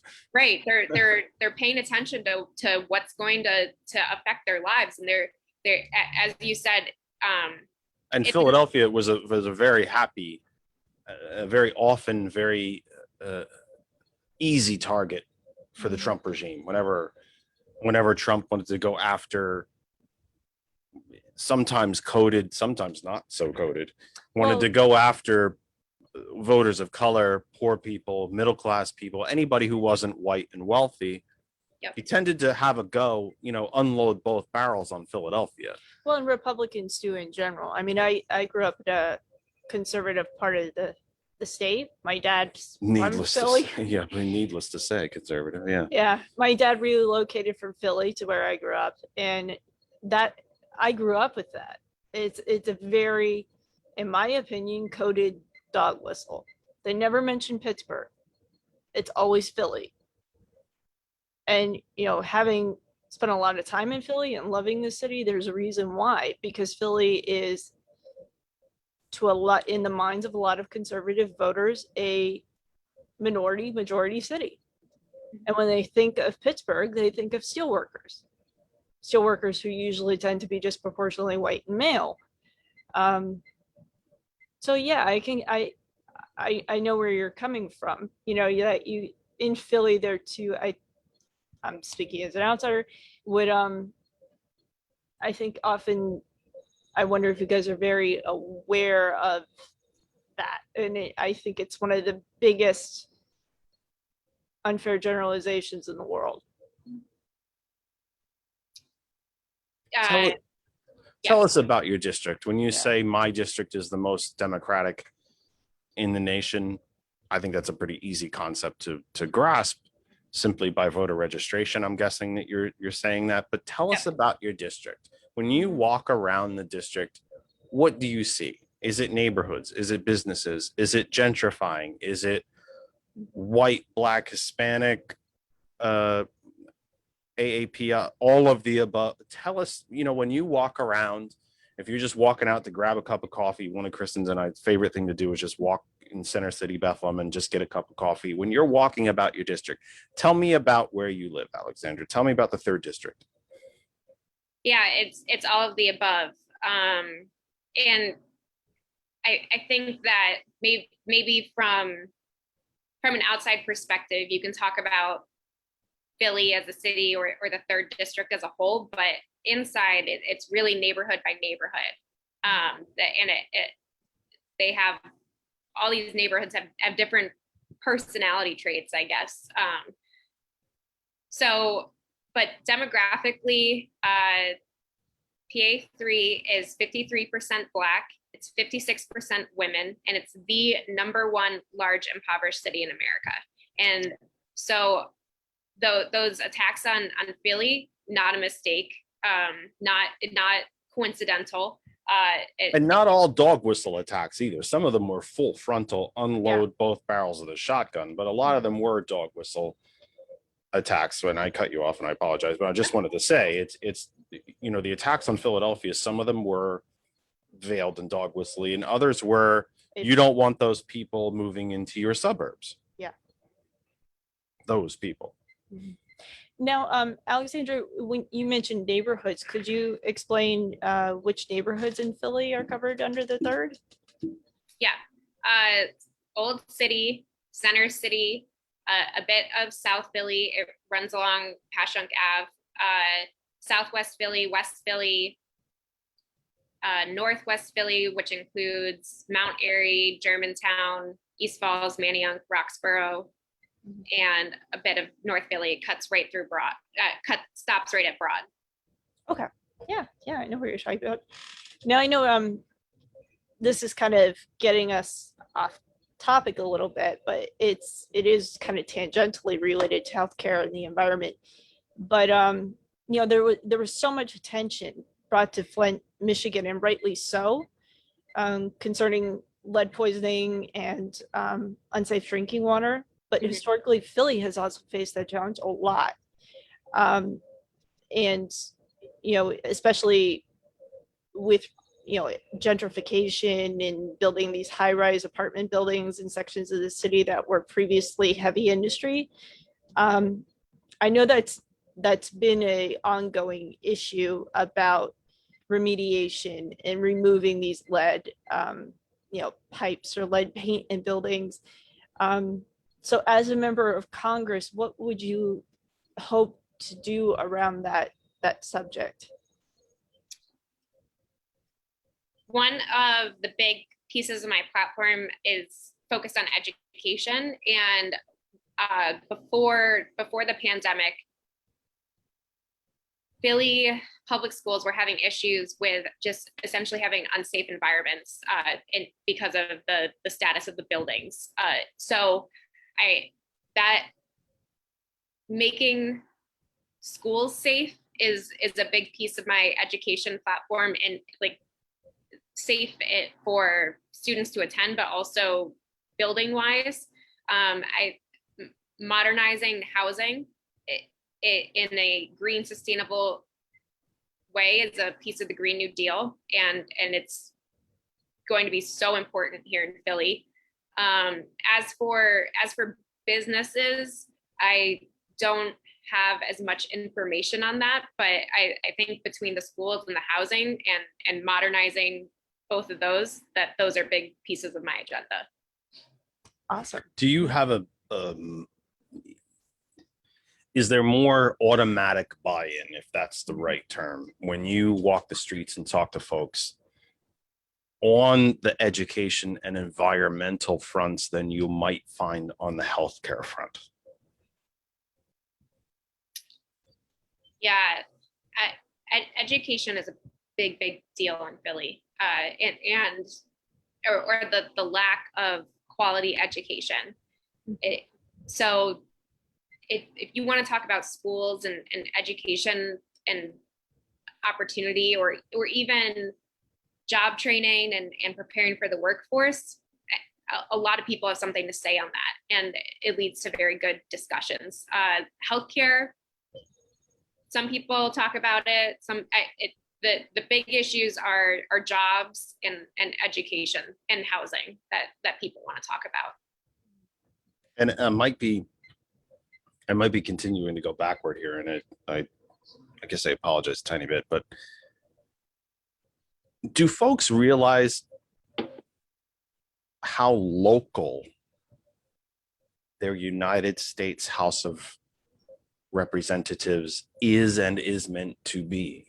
Do they understand? I think we always tend to look at anything US House, US Senate, the US Attorney, as a national thing.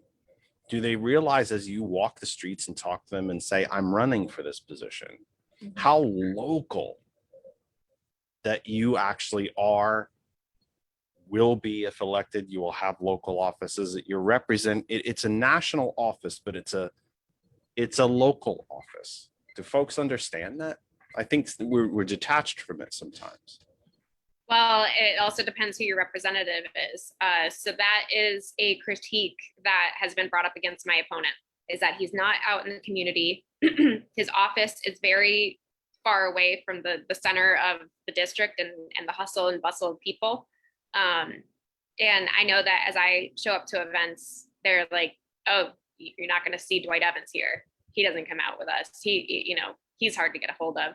And so that's part of my campaign is that you need to be in the streets of Philadelphia, in the streets of your district, talking to people, understanding your constituency so that you can represent them in DC.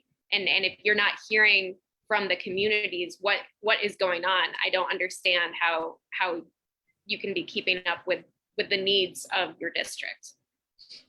I'm sure there's still people who well, obviously there are, because he's being elected so many times, that happen to like Mr. Evans. And that's perfectly fine. It's a democracy. They can, that's awesome. As long as they're voting, I think that's the primary thing. But no pun intended, primary thing. But that's,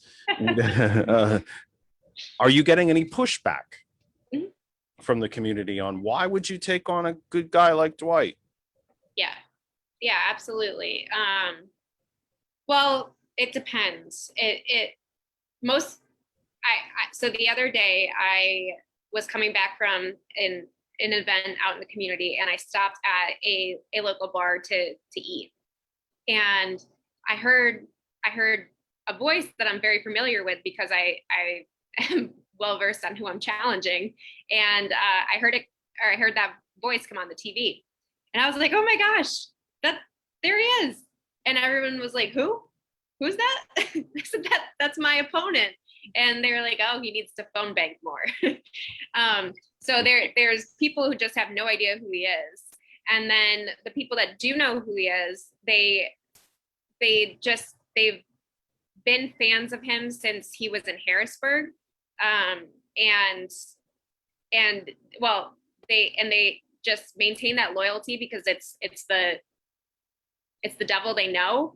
And other people have seen how his trajectory has gone from, starting off well-intentioned, but being corrupted by the system.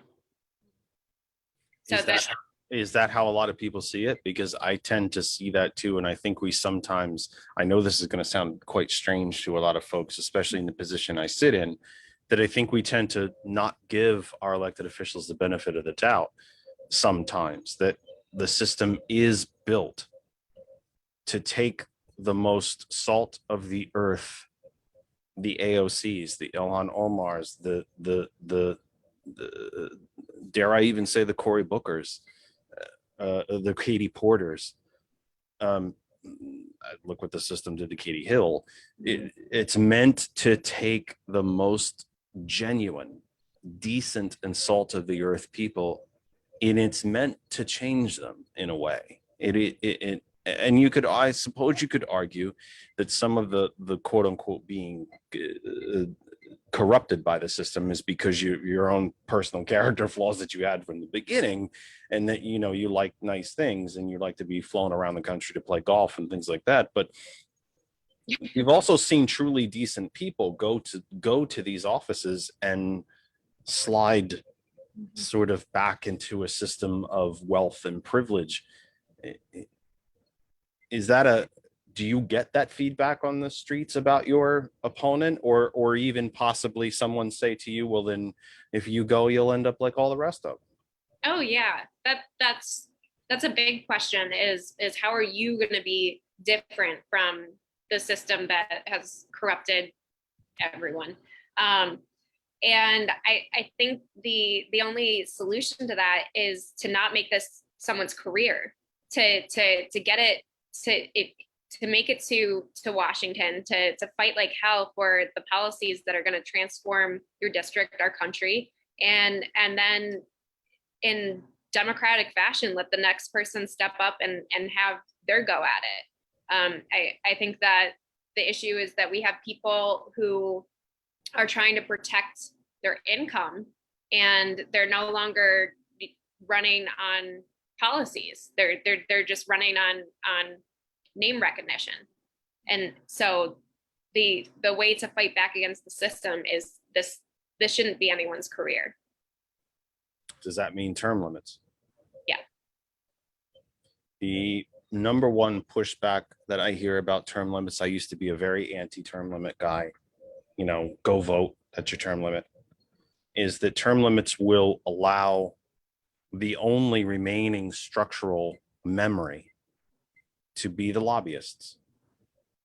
Does your vision of term limits restrict the lobbying, or is it phased in over a series of cycles, or do the 435 members of the House go in and pick a hat and say, oh, well, you're out this year, and then a couple hundred, and then another 50 are out 2 years from now, another 50 are out 2 years from now? It seems to me if we laid blanket term limits on the House immediately, all 435, the only institutional memory remaining will be the lobbyists. Tell me if I'm right or wrong. I'd like you to expand more on that. So the lobbyists aren't term limited. Right. They're not restricted by what very, very few financial rules exist over members of the House. They are largely, if not exclusively, the sole ownership of dark money. But in places like the Heritage Foundation, et cetera, et cetera, et cetera. But if a term limit legislation was to pass tomorrow, and I think it's 2/3, I want to say it's almost 2/3 of the House has already been there more than a decade. Mm-hmm. And we put a term limit period on of 6 terms, let's say 12 years. And 2/3 of the House turns over like that.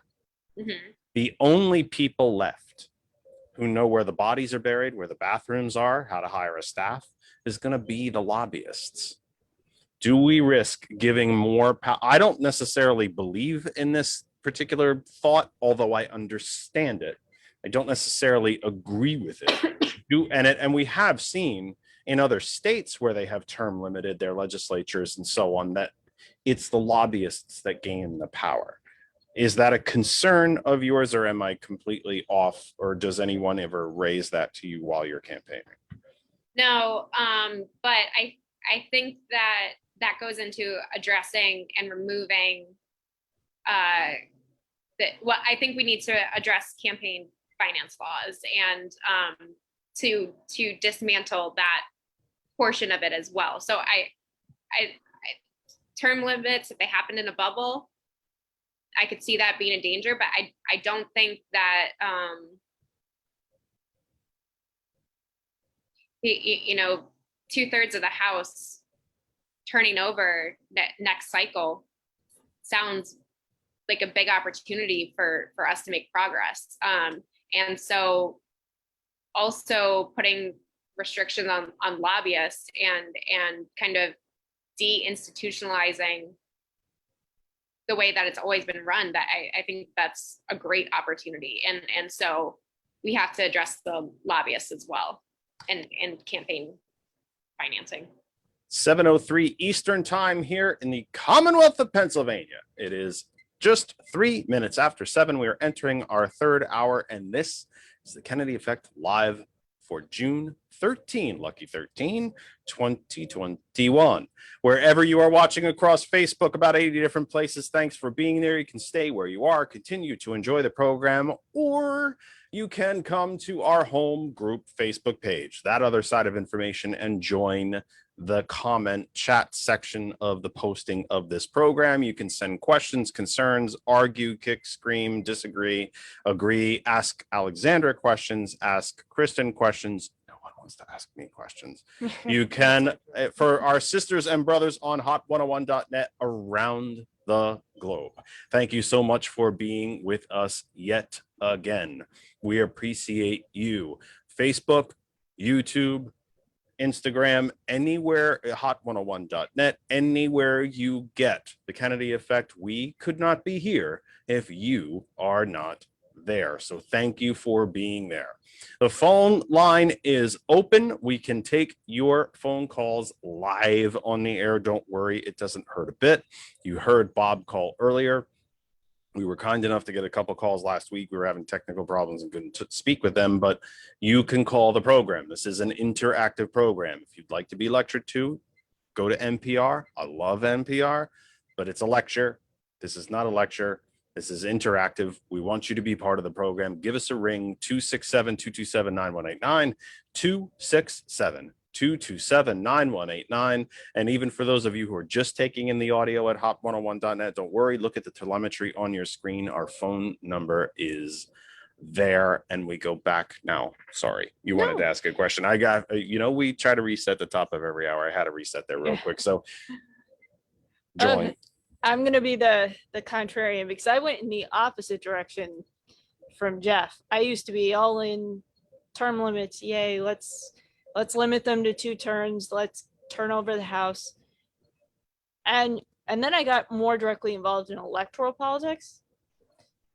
And that changed my perspective because what I saw was, on one hand, it takes time for a lot of elected legislators to learn how to use that kind of power and to use it effectively. So if you only have 2 terms to do it, you never really get there. And the other thing is, as I think it's also ultimately a question of what problem are we trying to solve. If the problem we're trying to solve is getting the money and the corrupting influence of lobbyists out of the system, I don't know that having watched the state legislature a lot, in the last couple of years, my fear is that it accelerates that process. It doesn't stop it. And the example I have, used with some friends is a president is never more dangerous than in his second term because he knows he's never going to stand before the voters ever again. What he's hoping to do is lock in his legacy. And so I was wondering, your perspective in regards to that. I think that you're getting into a philosophical question of, is it better to be feared or loved, and who we're electing as our leaders? So it's an interesting way to look at it. Yeah. Mm-hmm. If we're electing leaders who favor the love, then that that legacy that they want to leave behind, it will certainly be memorable and it'll be better for the people. But if their agenda is to rule with fear, then it does become very dangerous. And I do see what you're saying there. I don't think that term limits and issues with lobbyists, I do believe they intersect each other, but I don't think that they completely overlap, and that you can address all the issues with simply applying term limits. Mm-hmm. But if we're talking about how to end corruption in a system, then it, as we've seen, as politicians sit in office and maintain their power, we've seen them become more and more corrupt. So I do think that limiting the time that they can have that power is necessary to end corruption in the system. The For the People Act includes public financing of elections. Probably not a stretch here, but I'll ask anyway. Are you a supporter of HR 1, SB 1, the For the People Act? Yeah. Across the board? Yeah. It doesn't. When you see Republicans in the Pennsylvania state legislature literally trying to rewrite the rules of elections, rules that have been some standard rules, not just Commonwealth rules, but just standard, the majority, the person who gets more votes wins elections. When you see them trying to rewrite those rules, what does it do to you? Do you shudder? Do you get angry? What do you feel? Oh, I feel it inspires fear to me. What happens in the legislative body in the state of PA is very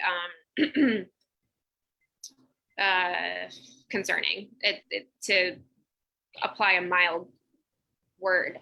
So yes, absolutely. The Republican attacks on our elections, on voting rights, on trans rights, on reproductive rights, there's been a lot going on that there's been a big attempt to make a power grab and to really just take away a lot of rights from people and our democracy. I think one of the things that we tend to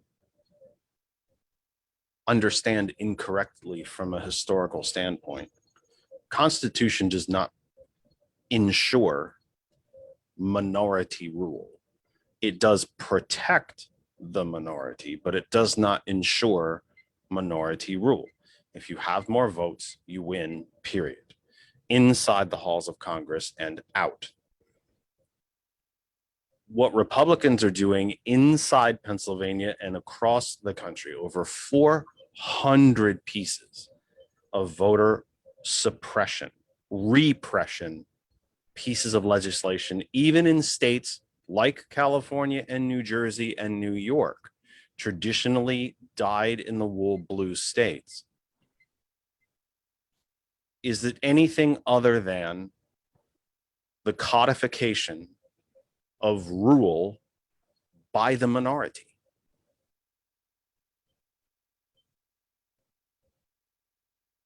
As you see it. These are efforts to define who the voting base is. In the founding days of the Republic, there was a discussion in the Continental Congress in the Constitutional Congress, not about just voting, but the quote unquote quality of the vote. It was something that Southern whites used to say, not everybody should be voting. Right. Only the landowning Southern white men. Are we not really? I mean, when we really bore down on it, when we look at these pieces of legislation, are we not looking at a redefinition of the quote unquote quality of the vote, an opportunity to redefine who can vote and absolutely make concrete rule by the minority? 40 million more people voted for Democrats in 2020, but yet we're 50-50 in the Senate.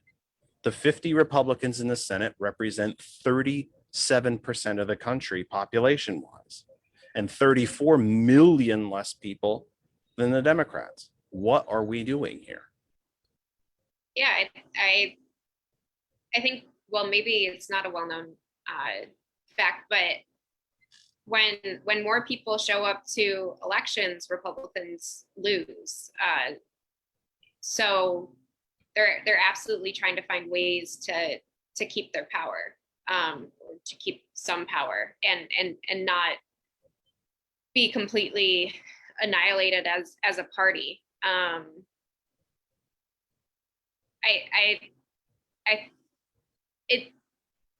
I don't relate much to it,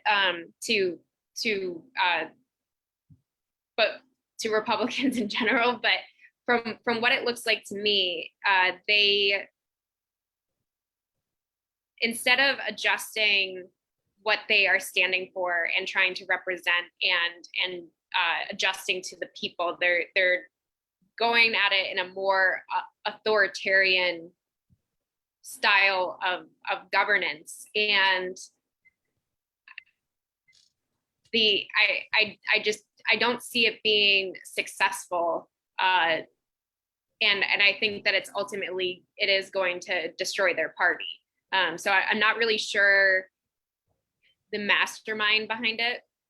It might be Trump, but the fact that they don't see the harm that they're doing to their own party, I don't understand that very well. There is redistricting in the Commonwealth and across the country this year as a result of the census of 2020. Do you fear for what is going to happen to your district? When you look at a map of the boundaries of your district, it is not really unfairly drawn. It's pretty straightforward as far as congressional districts go. And that's not exactly a stretch or a long, it's not exactly a nice term to put it. But when I look at a map, I have it up in front of me on a different screen. The boundaries of your district, it's pretty straightforward. It doesn't look to be too terribly engineered, shall we say. Do you fear? Republicans have said publicly in Pennsylvania that their goal in redistricting is to eliminate every single Democratic elected official in the state. Do you fear for your district? I mean, do you even kind of know? I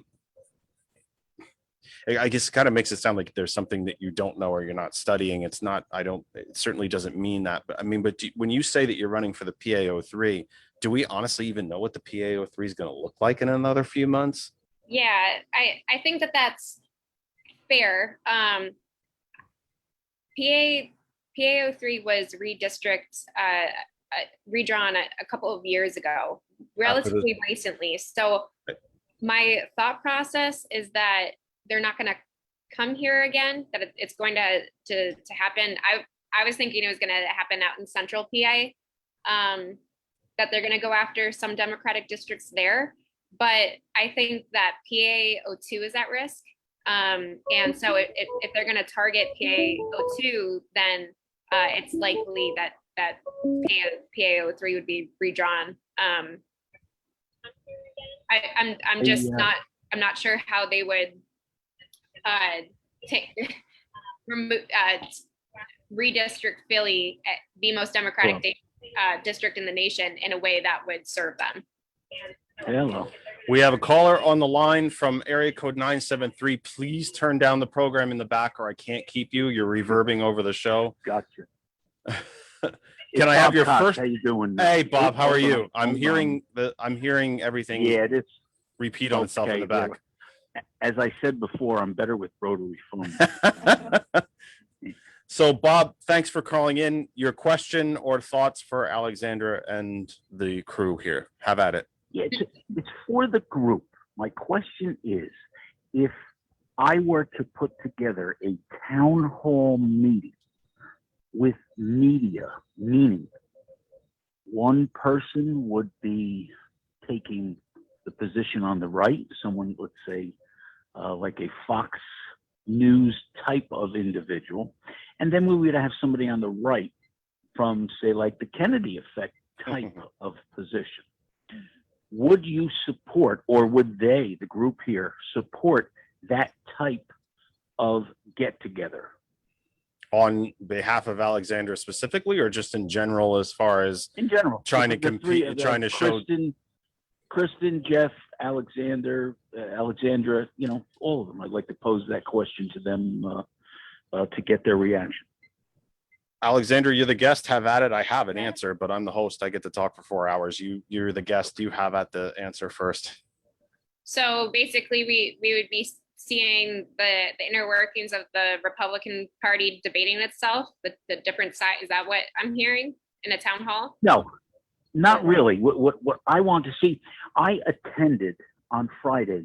Talkers Magazine has a conference once a year. They didn't have it last year because of COVID. Fortunately, I was invited, and I spoke to a number of people on panels who are, you know, Fox News people. I had a personal conversation with Bill O'Reilly. And you live to tell about it.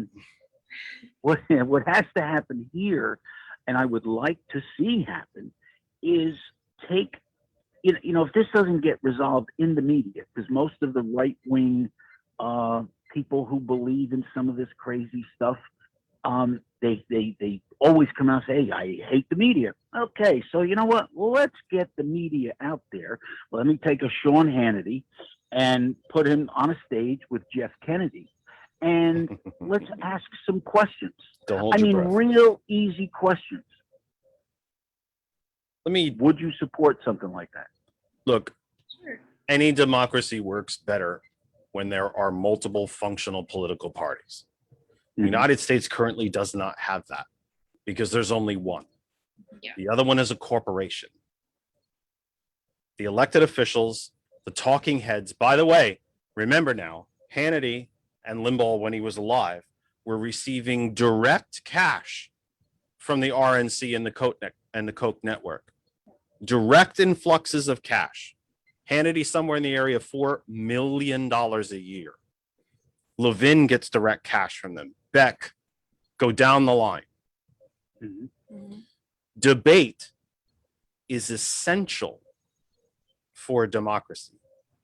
Debate brings understanding and compromise. But how do I debate with someone? And here's the interesting thing. I'll back up again. I used to live in the eastern half of New Jersey when Hannity came to New York. He used to do the overnights on WABC. 77 AM, one of the most powerful signals in the country. And I used to stay up late to listen to him. He was fantastic. And he was straight down the middle. He beat the hell out of both sides when they did something stupid. From New York City mayor all the way to the presidency. Both parties. And I mean that with all sincerity. He was straight down the middle and he was must listen to radio. And as his popularity grew, he was offered the opportunity to fill in for Limbaugh. And then his popularity exploded. And suddenly that unbiased approach seemed to fade away because Limbaugh's audiences didn't enjoy it. And if he wanted to keep filling in, he had to stop talking about it. I would even hypothesize to you that some of these folks don't even believe an nth of the crap they spew out of their faces every day. And most of what they're given to spew out of their faces is handed to them by the RNC and the Koch network itself. But if you're asking, would I sit on a stage with Hannity? Sure, I would. To be perfectly blunt and to be very, very honest, it would be very good for me in my program. But I would also do it because America deserves some debate. They deserve some truth. If you are in a right-wing echo chamber, you literally are living in a different reality.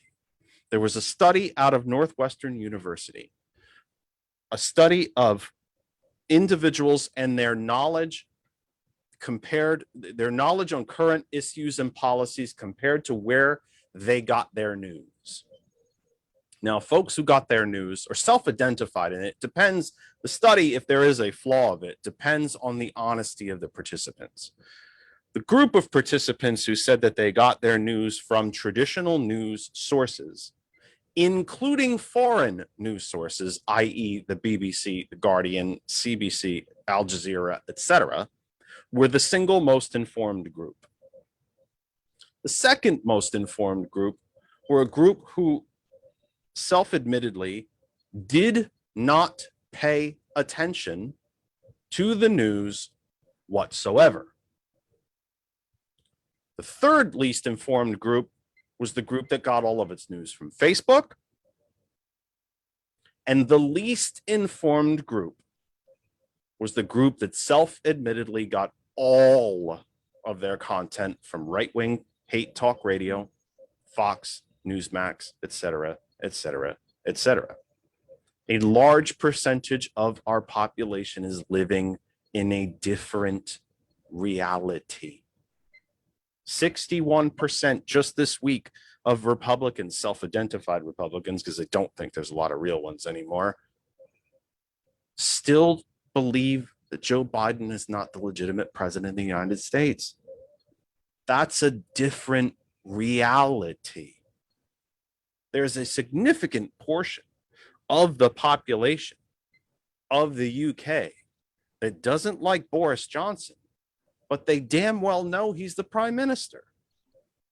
Okay, well, here, let me jump in, Jess. Let me jump in, because what I understand, I get everything you're saying. And you know, I'm a fan of this show. I'm a fan of freedom. You're the one. Everything you three are doing up there now. But what I kind of feel like almost like, you know, I'm playing a dual agent role here, because, you know, here I am at this conference, and you've got people like Sean Hannity, you've got people like O'Reilly, who now are seeing, and they've stated this, that, you know, Hannity said right out in the open, I don't believe the election was stolen. O'Reilly said the same thing. They're all, here's the problem. World War II, you've got the Russians, you've got the United States, and they know Hitler's in the bunker down on Main Street over here. And the general walks up and says, oh, by the way, fellas, you know, everything's over. So the Americans are like, oh, what do you mean it's over? We're going to let the Russians go in and, you know, take care of Hitler and do what they want to Eva Braun. So that letting the air out of the balloon in that fashion, and maybe it wasn't the best parallel to draw, but they've now got to get out from under all of this craziness. I mean, they're up there, you know, the panelists are saying, look, you know, we don't believe in the guy with the hooded sweatshirt who was telling everybody to, you know, visit the pizzeria where they're eating children and all this other crazy crap. But there has to be, and I understand everything you're saying, the position, but that's, you factually, you hold on, factually, you are, I mean, I enjoy everything you say, everything you profess, but it doesn't change. Here's what has to happen. It's like, you know, it's North and South Korea. You got to get up on the stage and start talking, because yeah, a lot of this stuff is crap on one side. The other side doesn't, you know, doesn't believe it. It's a mess. It's a mess. And the only way we get out of this is to start a little dialogue.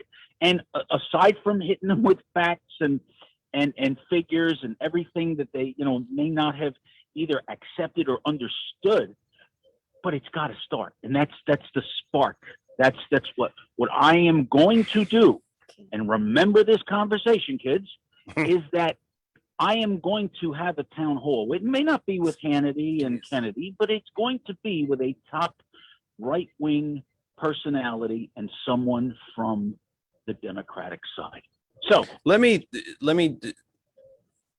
try to recast if I have to.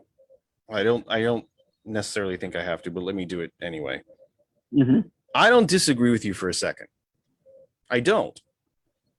Again, debate is Oh, I know. necessary in a democracy. Sure. I'm asking you though, how do you debate when you have someone as fundamentally transparent and fake to look you in the face and go, we know all this stuff's crap, and then go on TV and spew it? How do you debate someone like that?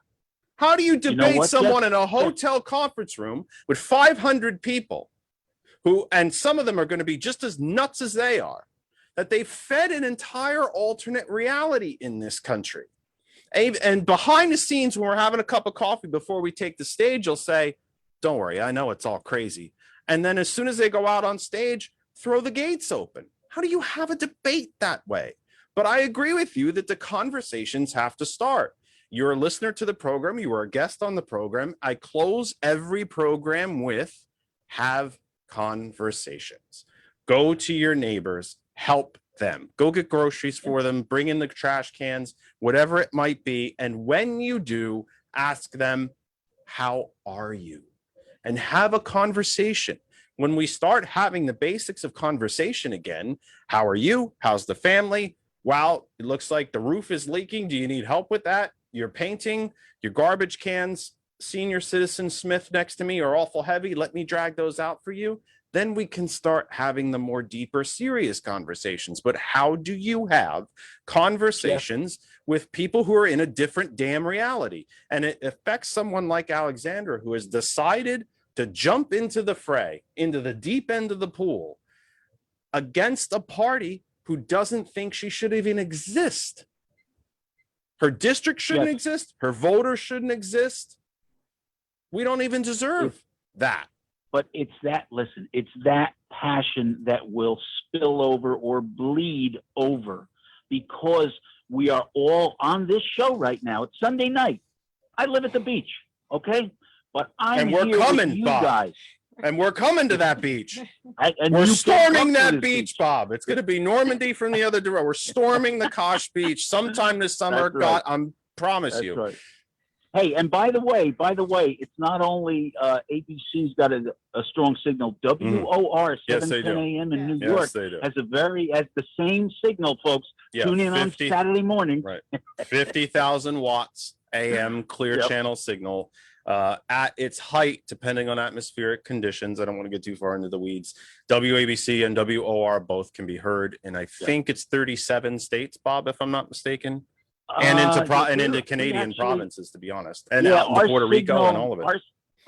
Our signal goes all the way up to Buffalo, down to Delaware, and like you said, depending on the weather, they could be here in Nicaragua. Right. But I'll translate to Spanish. But listen, I love what you're doing. I love having these conversations. Alexandra, I am from New Jersey, but I would love to have you on to talk about Pennsylvania anytime you want. So that said, keep on doing what you're doing, guys, and rock and roll. I'm cutting you off in line, though, Alexandra. Bob owes me a reverse visit first. Sure. Full seniority. Get this voice in the 37 states. Let's see how that goes. Bob, thanks for ringing in. I appreciate it. Well, You got it. And what I was going to add to Bob, and sure. Oh, hang in, Bob. Go ahead. And Alexandra, let's not forget our guest. Yeah, I mean, you're speaking my language. I mean, just as a little background, I was born and raised in Center County. That's about a 45-minute drive north of Harrisburg. And Center County, the last time it voted for a Democrat for president was James Buchanan. It is that red. And I think you were absolutely right. What you need, that debate with Jeff and Hannity or whoever should absolutely happen. That is the first kind of shot across the bow. Yeah. But it needs to be a long, extended campaign. As someone who it's got to be weekly, either weekly or some kind of, it's not a one-part series. Absolutely. And I think, if you can find, and there are several people who are Republicans in my hometown who after January 6th came out, denounced the party and switched, to independent. And Yep. we need those voices. We need those voices of rural progressives who stand up and say to these conservatives, you're selling back to us a caricature that is condescending and dumbs us down. Yep. That we are nothing more than, knuckle draggers who can't open a book and, go to NASCAR rallies and, have a fear of people who don't look like us. Sure. And that's exactly what they're selling. Fear of the other and fear of change. And the reality is that somebody like Hannity wouldn't spend 10 minutes in my hometown. He flies over it, and, and also, people like Alexandra, and I'll, then throw the mic to you, Alexandra, but young people who can turn back to that, very anti-young person narrative that is on Fox. Alexandra is the living embodiment of what Republicans talk about meritocracy. I mean, I read your bio and I really enjoyed it. I mean, you're stellar, a smart, intelligent young person who really wants to get involved and is fighting the good fight. That's supposed to be what conservatives always talk about. Yeah. So I'll throw it to Alexandra now. I'll get off my soapbox. I think that debate, I fully agree. I think debate is really important. But I also think that if we want to change people's minds, that there's really only two ways to do that. And we either do that with somebody that they look up to get them to start, spewing correct information, or we talk about the things that affect them personally. And so I don't find myself in conservative Republican spaces very often, but when I do, I try to collect their propaganda to understand what they're feeding people, and then have those conversations about what's important to you, and the issues across, like, on both sides of the aisle are the same. It's just the Republican Party spews out garbage that is just, Democrats. The Democratic Party is going to end the world, and we can't actually talk about solutions for the issues at all. We're the ones that are going to end the world because we want you to do crazy, crazy things like see a doctor, eat, earn a living wage, earn a sustainable wage, Right. earn a sustainable wage, go to school in a place where the pipes aren't lead filled with asbestos and there's not 40 kids in a class, but maybe 15 or 18 like there's supposed to be. Let me stretch the question though from Bob though, and I'm glad he hung in there with us here for a little bit. Let me stretch the question from Bob, if I could, please, Alexandra. Do you get, I know that you explained to us before, thankfully, you explained to the audience the makeup of your district. Do you get a lot of pushback? I would say specifically more from young folks, but I don't think it is solely unique to them. Do you get a lot of pushback of, both parties are all the same? They're all the same. I mean, do you hear that a lot? Not in Philly, but over the internet a lot from young folks. Yeah, absolutely. They look the same. Have you ever seen the Spider-Man meme where it's like the pointing? You saw a Spider-Man meme? Yeah, I love Spider-Man. How did I miss that? There's a meme on the internet of using Spider-Man, and there are two of them always in the meme, and it's usually they're pointing at each other. Yeah, it's circular firing. Okay. That's it. Yeah. Mhm. Okay. All right. Yeah. Yeah. Took us off the rails there for a sec, Alexandra. Sorry about that. But that is, I do think one of the things that you probably have to deal with, and I'm not here to tell you what you have to deal with, you're the one campaigning, but I would assume, because this is what I do, Kristen and I are constantly on calls and Zoom calls, and we do a lot of social media, and Bob is now doing his program. I would just have to assume that one of the things that you happen to deal with a lot, again, I know you're an overwhelmingly Democratic district, but there is an element of apathy out there. Oh, you can't beat Dwight. He's been there 1,000 years. All the parties are the same anyway. I know he's probably, I think he's dirty. Whether he's dirty or not is not my point. I think he's crap, but I'm not doing anything about it. I mean, how much voter apathy? And I think the right-wing narratives, by the way, drive that apathy. Let's Absolutely. remember, Bob will remember this. And if he doesn't, I'm educating Bob now. I love when I can educate Bob because he's on a freaking big, huge station and I'm in my bedroom. It's Paul Weyrich. It's the famous Paul Weyrich recording, and you can find it very, very easily on YouTube. And I wish I had it up and I would play it very quickly. That when he was speaking to a Christian conference in Houston in 1978, he was actually, no, sorry, he was in the basement of a Dallas church. And it was in 1978, and the Reagan campaign was already underway, and he was one of the chief architects of that campaign.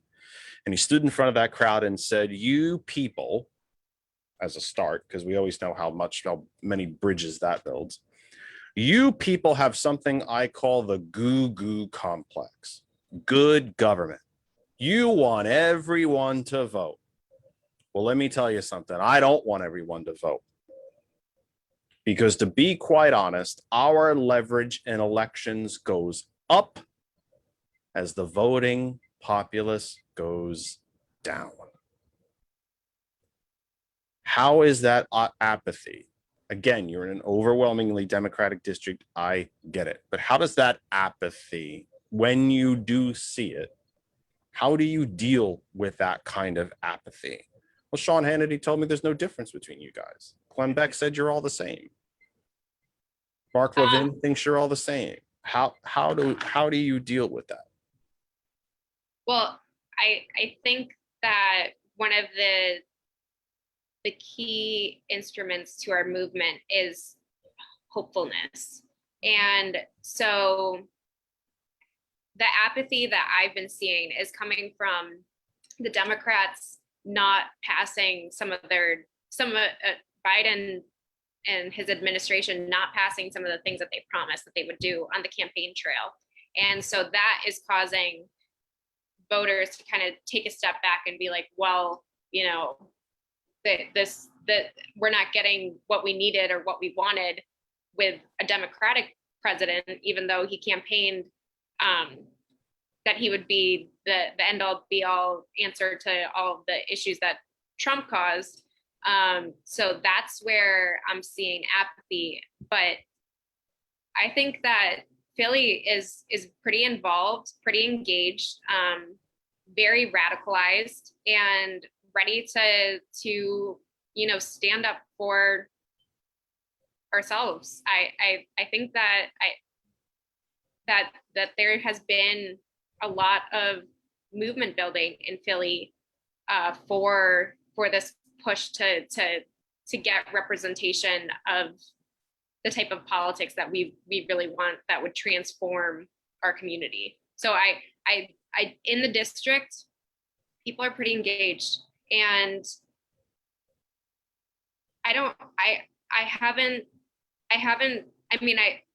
people do like to tell me this is going to be a big fight, that this is going to be very tough to beat Dwight Evans, but I think there's also the potential and the feeling that there's potential there to win if we work hard at it. And that's kind of the vibe that I get from my district. I would like to take a side here, and I don't mean to cut you off. Hopefully, Alexandra, you were finished there. Yeah. But I really believe that here's a very unfortunate set of circumstances that we're living with right now. I have many friends who are in business for themselves. I got a buddy of mine owns a vending company, services vending machines and what have you. And with the pandemic, he was doing a lot of business with the local high schools and the grammar schools. And with COVID, his business just stopped, just plain old stopped. Now, he can't get anybody back to work because they're still collecting unemployment checks. They may have a couple dollars left in stimulus, things like that. So it goes back to what Jeff had just stated from years ago, is that you've got to get to the people who are just okay with what is wrong with someone who doesn't have any money in the bank. They're getting a stimulus check or they're getting unemployment and saying, well, I'm going to ride this out, instead of thinking, hey, I can go back to work, keep a little money in a nest egg to go. So that is the mentality. These are people that could be voters, people who could care, people, and for a large part, they don't. And I'm not taking a side here or anything else, but that's the Oreo middle. And it's just unfortunate, because when you are trying to advance fairness, rights, things like that, you're going to talk to someone who said, well, I'm going to collect employment instead of, participating in a real freaking job. This is a slippery slope, and the other side had this figured out a long time ago. Well, Oh, I'm sorry. Go ahead, Robert. No, go ahead, Alexandra. I wasn't going to add too much more to that.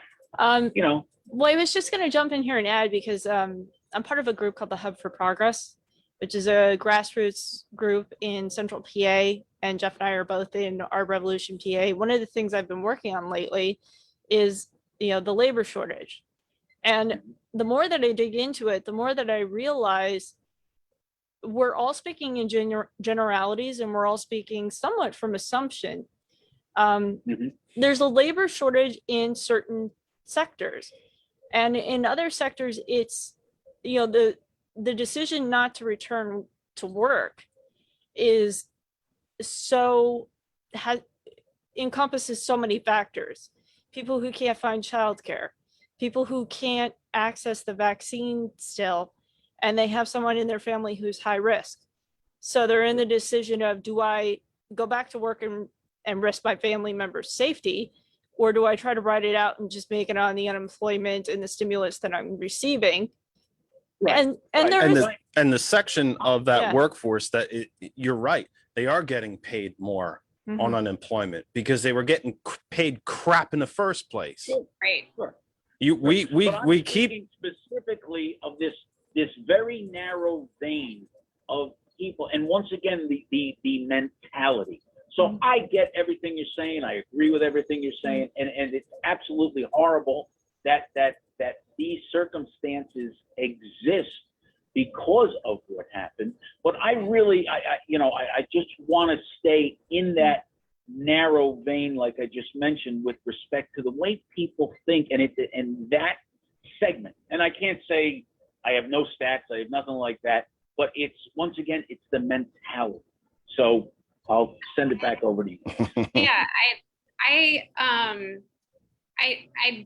don't really agree with that, to be quite frank, that it's a mentality. I think that it's a reality, not a mentality. Yeah, and I think that capitalism causes us to blame individuals for, not being at the highest level of production, but we have just we're on our way out of a pandemic. People have been trying to survive, and that has been very traumatic for so many different reasons. And so re-entering the workforce, if there's not the proper incentive, then there's not the proper incentive, and that's not the fault of the individual, but the fault of the system. And I know that in conversations I've had with people is that if some of the benefits that they have been receiving on unemployment, including potentially Medicaid, they have to calculate, how much income do they need to make so that they can take themselves off Medicaid, pay for their own health insurance, for their life-sustaining medication, and go back to work. And for a lot of individuals, it's not worth it. You have to really get a high-paying job with strong benefits. So the incentives need to be there, and that is that falls on the employer. That doesn't fall on the potential employee. Absolutely. These cycles have been built into the system. If you're on Medicaid and you can't earn above a certain amount of this before you lose it, but any job that you would get, so many jobs that you would get, not any, you could get lucky and get a really awesome job. So many of the jobs that you get, even at that pay level, they don't have benefits with them anyway. But as soon as you reap over that by a penny, we're cutting you off. So what's it better to do? Stay the hell home. And let's remember where the damn taker states are too. It's the Confederacy. It's Mississippi, Alabama, Arkansas, Louisiana. Kentucky, the biggest taker state in the country is Kentucky. Sorry, who's the senator? Who's the 900-year senator from Kentucky? They're the largest taker states in the country. And it's their representation that bitches the most about people who are dependent upon an extra $300 a week, and that they're actually making more home than working. The problem isn't with the benefits at that point. When you get to a point where you're making more sitting home, it's not the benefits problem. Right. It's the system's problem. It's capitalism's problem. No, I've never worked in a restaurant. But if I looked like Kristen or Alexandra, do I want to be a pin cushion for 12 hours a day and hope I bring home $50 in tips and then pay taxes on it? Tips never used to be taxed before Reagan. And make $2.12 an hour, which used to be the hourly rate, just enough to pay back the federal taxes. That doesn't work anymore with no benefits, none. Mhm. I trip, I fall, I twist my ankle. I can't walk around bringing people food anymore. Tough. I'll find somebody else. Well, and Jeff, you just hit upon something that I think is the conservative argument that can be made here about this small group of workers. We don't know statistically how many of them have taken the time of the pandemic and the stimuluses that they've been receiving, maybe to pursue some more training or certification to get a better job. There is some anecdotal evidence out there to suggest that there are people who are doing that. So I would argue if I worked in a restaurant and then it was shut down by COVID, and let's say I could go through and I could train to get certified as a real estate agent or to do medical coding. Yeah, especially, yeah. Yeah, I mean, and then come back into the workforce at a higher salary and a higher tax bracket. Isn't that ultimately better for the economy? And a more secure job, so ultimately better for the individual too. Mhm. Yeah, absolutely. Alexander, you have a significant, you mentioned in the demographics of your district, you have a significant underserved population, be they economically or otherwise. I'm sure you have people who are in this boat. They're actually making more sitting home because they're being paid crap to start with. Or perhaps the most deceptive statistic in the American economy, the unemployment rate, which is a comparison of open jobs to people in them. Well, if I have 3 jobs, I certainly help do my bit, drive down the unemployment rate, when really the labor participation rate is the lowest it's been since before the Republican Great Depression of the 30s. What do you see in your district? Again, it's your district. You're running to represent it. What do you see? What do you tell people who are desperate, who are clinging to that extra $300, or who are waiting and who are going to benefit tremendously from the Biden plan of actually giving the child tax credit in cash? What do you speak? How are those conversations? Well, there is actually the group of individuals from the age of 15 to 22 are facing an unemployment rate of something like 17%, which is an absolute crisis. They're not in school, they're not in jobs, and they are not in the they're not in the workforce, and there's not a lot being done about them, and about opportunity for younger generations. So that's a big issue in my district. For people who are waiting for the child tax credit, what do I have to say to them? Good. How are you looking? How do you, when you see people in your travels and in your visits and so on, and they say to you, God bless this child's tax credit coming. It's literally going to lift us out of poverty. If that tax credit, this is going to kind of come out a bit harsh. I obviously don't mean it that way. If that tax credit is the one thing that lifts you up out of poverty, then you were pretty damn desperate. You were in a pretty crappy way. Mm-hmm. What do you say to them as a candidate to say, here's what my opponent has done? Yes, he might have voted for that, but he also did nothing to stimulate it or move it forward or introduce any kind of legislation years ago. Here's what I would do to try to make sure you can keep that credit, or to expand it, or to take other types of tax credits and maybe move them into cash rather than just a number on a spreadsheet. How do you campaign on this issue? Child poverty is not a big issue that I am campaigning on, but I think that we could talk a little bit about reparations, and how that is important to PA3, to Philly, and that's something that we need to push forward. I actually just had a conversation with somebody else that talks about it would essentially be some portion of money to every person born once this passes, to start to build that generational wealth, in the form of reparations, and to lift people out of poverty. As we approach the top of the hour, I want to try to put something hopeful in there. You had originally told me you need to leave at 8, so I want to make sure I get this question in. Give me a hopeful story from your campaign so far. Give me a nice story. Give me a walking down the street, saw a family, stopped to talk to them, and, give me a pleasant, nice, give me a hopeful, give me something, give me a nice story that, when you're talking to friends or family at the end of the day and you're winding down and you're kind of out of campaign mode, so to speak, and somebody says, how did it go today?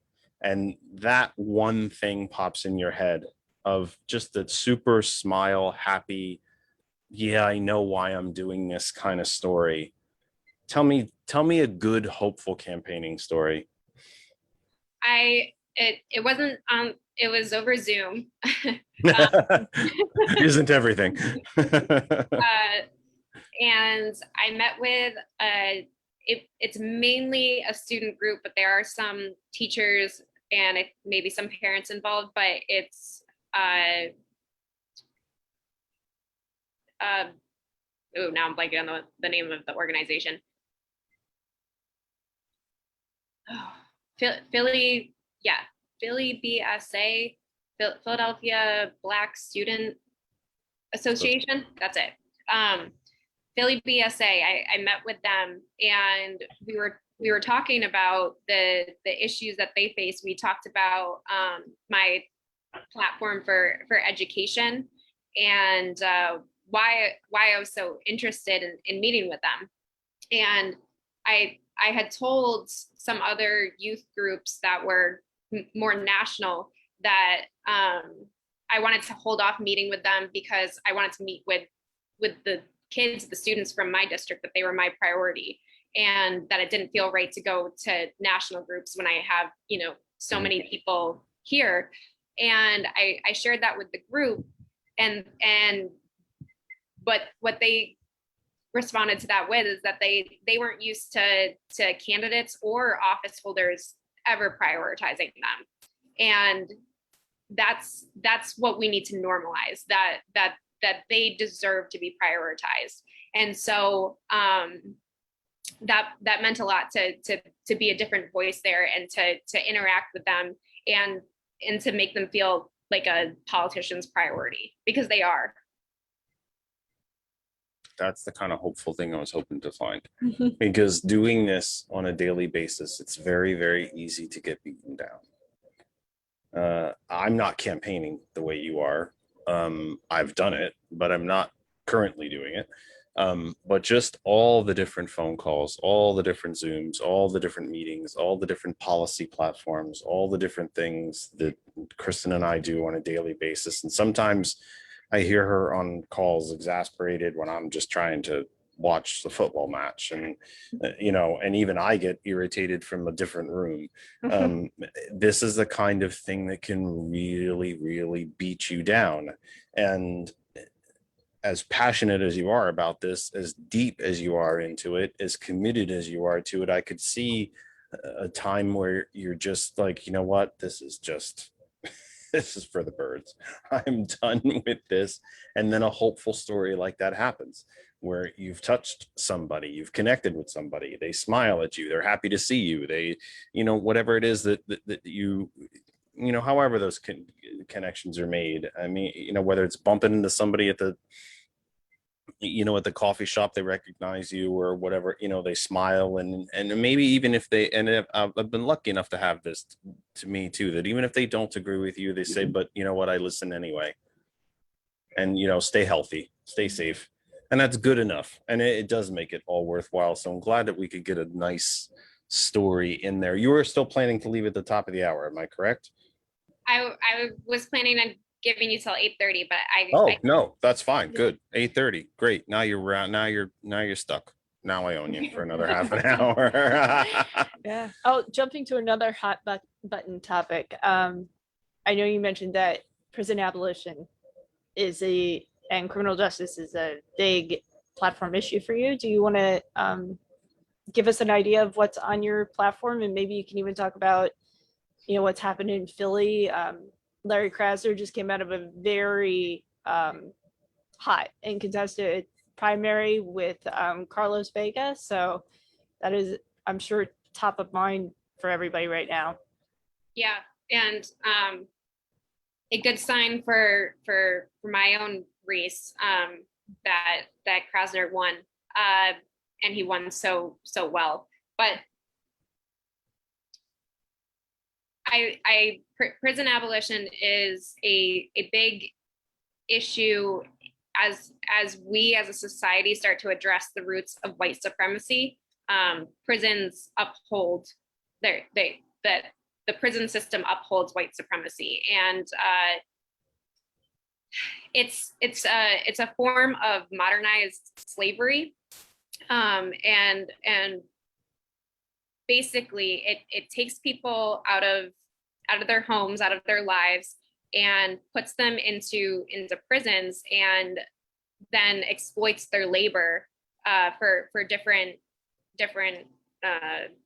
corporations, and they take people who deviate from that model of white supremacy. So if you deviate in race, if you deviate in sexuality, if you deviate in nationality, in gender, in ability, things like that, they become more and more criminalized, and they end up in the prison system. And so Philly has a pretty big formerly incarcerated system or population. They also have a pretty big population of currently incarcerated. And the war on drugs has really hurt some neighborhoods in Philadelphia. 8 p.m. Eastern time here on the program. We enter our final hour. Wherever you are on Facebook, thank you for being there. If you would like to join the chat, come to the home group Facebook page, That Other Side of Information. Hot101.net is the web address. You can listen through the main website, the Apple App Store, the Google Play Store, and the TuneIn Radio app. If you have missed any of the program, you can watch it on the recording everywhere it has been shared on Facebook, as well as our YouTube channel, youtube.com/That Other Side of Information. We are on Instagram at That Other Side of Information. You can live tweet and always watch the Twitter feed for me and the program at That Kennedy Talk. I can't tell you that I'm the most active Twitter guy, but you can always find things there and always know when we are on the air. My very neglected TikTok.com/That Other Side of Information. I quite literally forgot TikTok today. Quite properly forgot to do a promo video on TikTok. That's how much I love it and how much I'm connected to it, that I quite literally forgot to do a video for it. I said Instagram. You can email me at thatotherkennedy@gmail.com. I did the Twitter. I got everybody. Yes, Bob. Kristen and Alexandra may not know this. I spent 6.5 years in a maximum security prison in New Jersey until my case was overturned and the charges were vacated. Wow. In New Jersey, they are looking to close the only women's prison Yes. that we have. Yep. Due to sexual misconduct. It's not far from here, correct? Yeah, your comments about white supremacy, things like that. I dedicated a whole show onto nonviolent sentencing offenders. Mhm. And in fact, the New Jersey Attorney General just sent out a memorandum whereby they're telling their prosecutors to waive mandatory minimums on nonviolent drug offenses. I just want to state my position because I lived there. I didn't go home at 5 o'clock like a lot of people, staff, things like that. So this is very near and dear to me, and I really didn't know you would be covering this. But I just want to give you my 2 cents. With inflation, it's probably worth 5. So that said, there's no use and no good whatsoever for anyone entering the penal system who has a drug problem, who has any type of issue with respect to mental challenges. It is, they closed a lot of the mental health institutions here in Jersey slowly, and it has just become absolute mayhem. I ran the law library. I was what they call substitute counsel for disciplinary hearings. I represented inmates who killed their roommates, to a landmark decision we have in New Jersey where I was able to get a transgender inmate moved to that women's prison after she was nearly beaten to death, and then by staff, and then the cops charged her with assault. So this is something, in one vein, there's no need for prison whatsoever. There's no need for a heroin addict to walk in those gates and be subjected to fear, intimidation, violence. Oh, and okay, you're going to get better. You'll leave in 1.5 years on a 5 flat. You'll be back in 2 weeks because you're going right back to the spot because nothing good happens to you. But in the same vein, I want to tell you some frightening, horrible, rotten story. Every day you go out to yard for a couple of hours. I was out in the handball court, and there was a guy I was friendly with. He was seriously mentally ill. He was in for murder. He ended up smoking crack, lured a young girl to a basement, killed her, and then had sex with the body.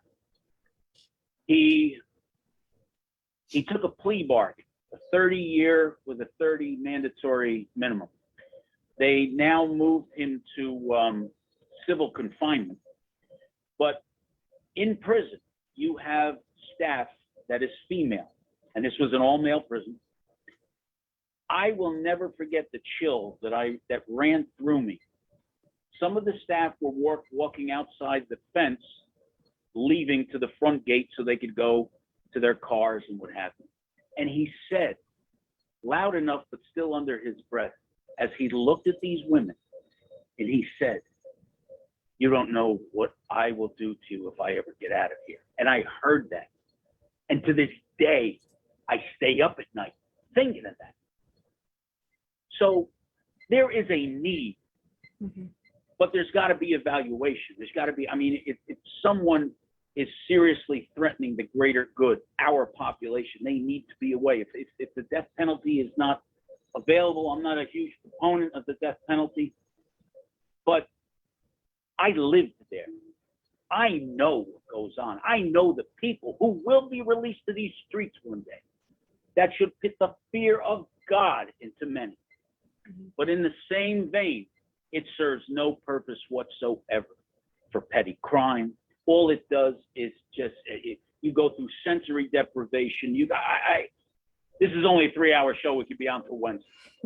So I just wanted, I had to comment about that. So once again. Alexander, you might remember through history, because you haven't lived it since this change has happened, but these facilities used to be called correctional facilities.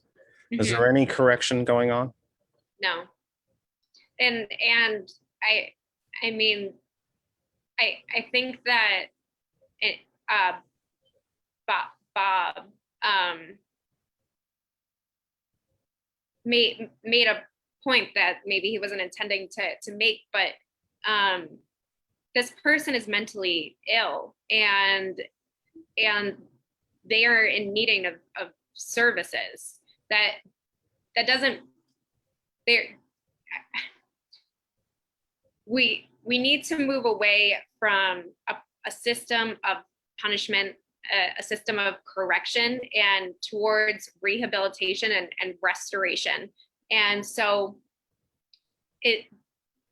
people have experienced generational trauma, cycles of trauma, and that impacts people, and that often plays out through mental illness.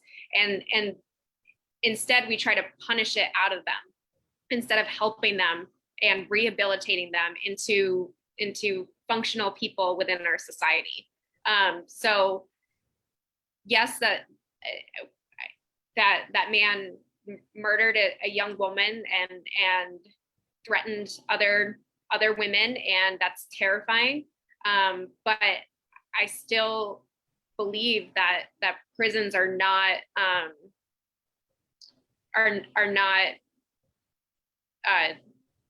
sorry, I just lost my train of thought. The prisons are not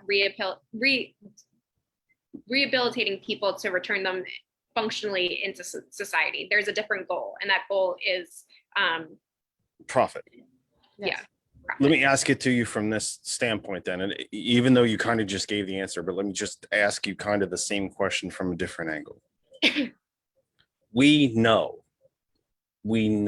it's factual from other countries, programs that have been implemented in this country, and countless studies that have been implemented or that have been conducted in this country, that it is much less expensive, significantly less expensive to house people who have had a pot seed in their pocket or something like that.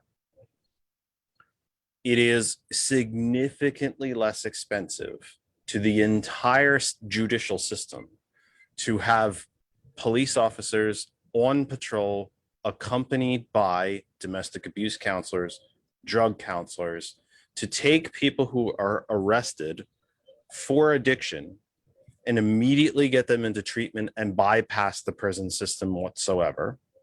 We know this. We know it. Therefore, if we know that, and yet we do not implement it, can there be any other conclusion other than that the for-profit prison industry exists, that it's very powerful, and that the point of the system is profit and not correction or rehabilitation or advancement or reintegration into society, but simply profit. Yep. Well, Nick, Oh, well, thank yes, that's it. We're Yeah. getting an amen. I'm getting a yes and an amen. That's it. Well, I should wrap up right now. I'll be the bad guy. You get I got a little something with respect to profit. It's the taxpayer who bears the burden. There's not really any profit except for a very small number of corporations like Securus, who runs PayPay. Yeah. They make freaking fortune. Mm-hmm. And there's a couple, but once again, there's not a lot. So I mean, what really in what I have witnessed and experienced is that they've got a lot of the prison staff, or let's say custody staff, are soldiers returning from either Afghanistan or some kind of service, and it basically has become a, let's say, purgatory until you reach your retirement age. And that's what has been manipulated. I can't, as far as profit, once again, in the county jails, they're selling what we call crackhead soups, which are just ramen noodles for 10 cents. They're selling them for $1.10. So there's gouging. There's all kinds of very, very wrong things with this system.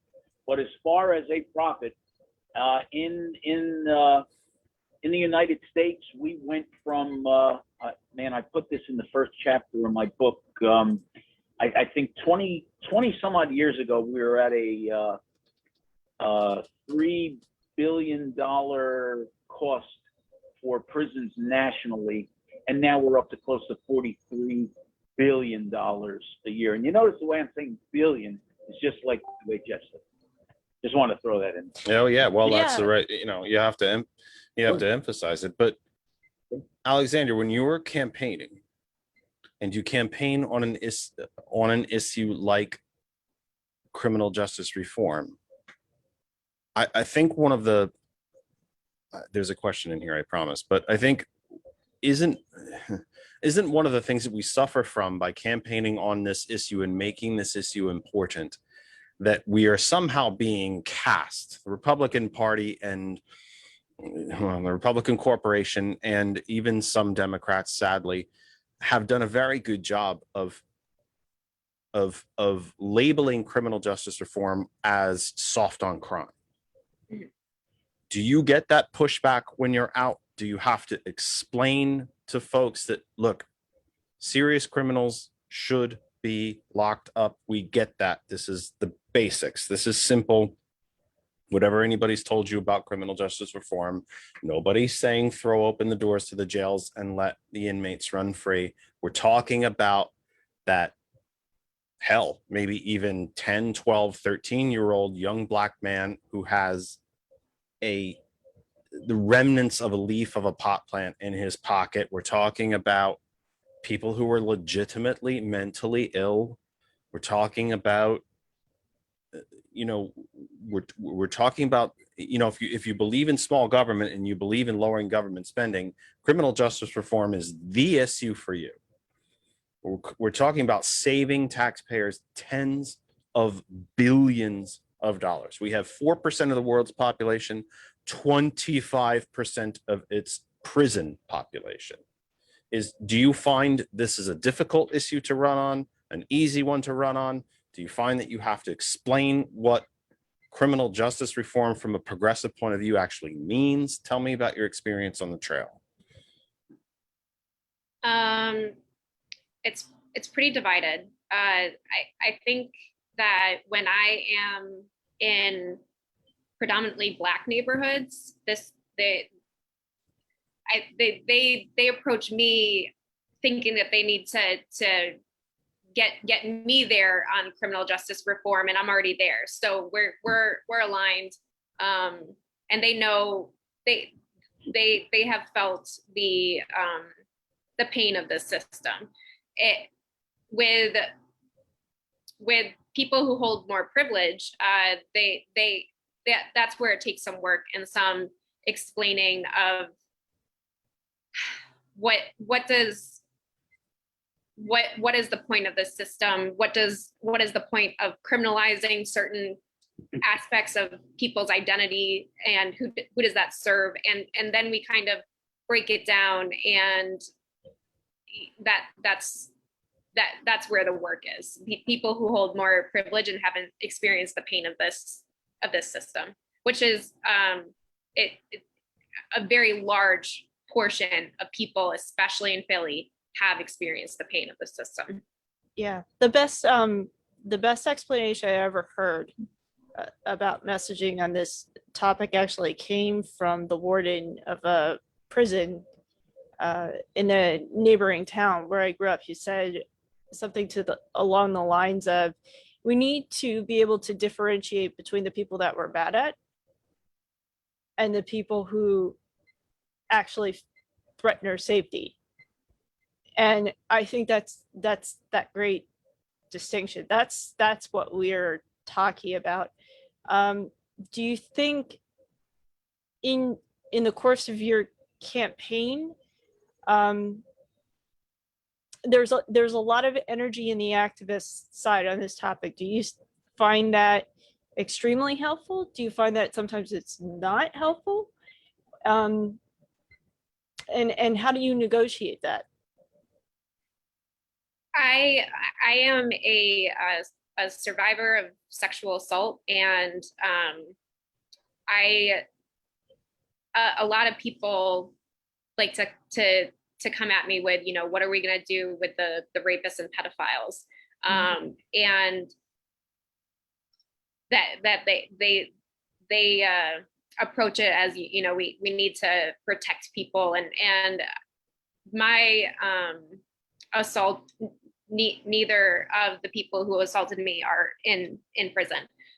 So I think that coming from the angle of I am a survivor and explaining what justice looks like for me, it is a way that I get through to people. I think also trying to make space for people who have experienced incarceration and lifting those voices, because when they come out, there's so much stigma and shame associated with being incarcerated that it's up to us to empower them to speak on the issues and the horrific things that happen in prisons, and to center them.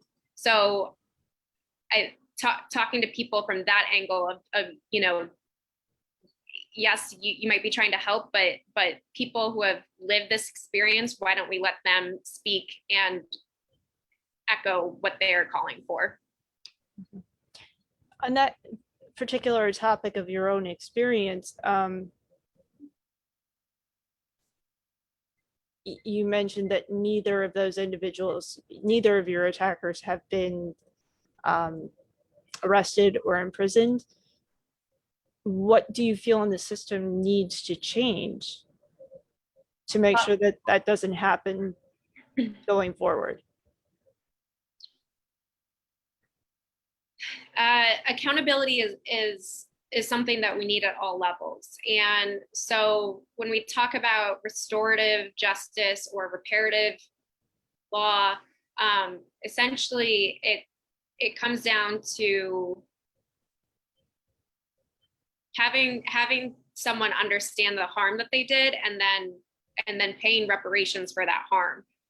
So imprisonment isn't a form of justice that I would seek. So the fact that they are not imprisoned isn't something that particularly bothers me. What bothers me is that they have never faced the any consequences for how deeply they hurt me. And and what would that look like? I would want them to understand how they hurt me so that they would never do that to someone else again. Because in terms of sexual assault, unfortunately, that's a pattern that repeats itself in a person. So there are likely other victims. Alexandra, you're going to be with us for about 9 more minutes, and I want to make sure that I give you enough time. I generally wrap up most interviews with our honored guests in this way. So I want to do a couple of things. I want to just give you an uninterrupted open floor. If there's any topic that we did not get to touch upon, if there is any topic that we did not get to explore fully, a point that you absolutely wanted to make that we did not get to make, we've got, well, 8 minutes. We got, but I mean, I just want to give you the floor. How do people follow you? How do they find you? Is there, are there some public events that you'll be at that people can come meet you and say hello? Again, topics that maybe we didn't touch on or didn't fully explore, or there was a point that you wanted to say about something and we kind of got off in another direction. I mean, let me just give you the floor and please have at it. They can find me at huntforcongress.com. We accept contributions through Act Blue. Our Instagram is Alexandra Hunt for Congress. Our TikTok is Alexandra Hunt for Congress. Our Twitter is @Hunt4 Congress, and Facebook is Alexandra Hunt for Congress. As for events, I try to be out in the community as much as possible on the weekends. I'm going to be at the Juneteenth parade. I think that's next weekend. I think that my dates are correct. And then I'm planning on being at the Manayunk Arts Festival the following weekend. And that's what I know for the month of June. As for issues, I think we covered our big issues. We talked about healthcare. We talked about criminal justice. We talked about education. And so those are some of the big issues. We could, well, in the amount of time that we have now, another big issue is just women's rights that I'm running on. Get into it. I mean, women's reproductive rights. I mean, I find this myself, at the risk of taking your time, I find this myself to almost be, dare I say, even an easy issue. If you are a legitimately small government conservative who, and you don't have this as much in your district, but who, is just apoplectic about how the ACA was going to come between you and a person and their doctor, and you want government out of your life and out of your bedroom, and I know what to do with my tax money and blah, blah, blah, blah, blah. Well, then how could you possibly be imposing government will on women's bodies? Is this nothing other than a smokescreen? It's real for women. I would never in 1,000 years try to denigrate that, but from a strictly political point of view, it's a smokescreen. While we reach into your pocket and steal your wealth, here, look at the shiny object up here. Tell me where I'm wrong, or tell me why I'm looking at it maybe oversimplistically, or surprise, surprise, I'm not a woman. I'm glad you're sitting down so that piece of news didn't floor you, but I'm not a woman and I'm never going to know what you feel. But if you are pregnant and you have a decision to make, it's literally none of my business. Certainly as having a personal distance from you, even though I consider us friends, I have a personal distance from you. If I was somehow the partner that got you pregnant, I still only have whatever rights you allow me, in my humble opinion. And if you decide to inform your parents, a member of the clergy, list, that's up to you. It's not up to me. Why is it a smokescreen issue for you? Is it one of those, God, gays, guns, and abortion? Am I off? No, but I think that jumping to women's rights, there's reproductive justice, and that ties into bodily autonomy, which intersects with consent, trans rights, reproductive justice, but also sex workers, and it's a much bigger issue, and absolutely there's no room for government there in any of those issues. But women's issues is also equal pay and equal opportunity. It's also ending violence against women. So there's a lot of issues that I like to talk about with that. But the Republican, and I was explaining this to somebody who's international the other day, that originally the Republican Party was supposed to favor small government, but now they just favor bigotry and authoritarian control. So there's not really the rationalization of why they would push for being pro-life, or however they want to label that. Because it's more government, and it's anti the basis of the Republican Party. Can you be a Republican and be as dare I say fanatical about abortion and still be pro death penalty? Apparently. Is that a coherent set of values to you? Can you be so radicalized about abortion and still feel that our LGBTQ community cannot adopt? Apparently.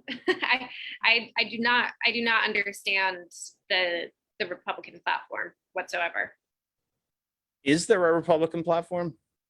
Yes. Other than shifting wealth to the top 1%, other than that they are the employees working for the corporate owners, the corporate masters that own them, is there really a platform? I don't see it. I see these distractive issues.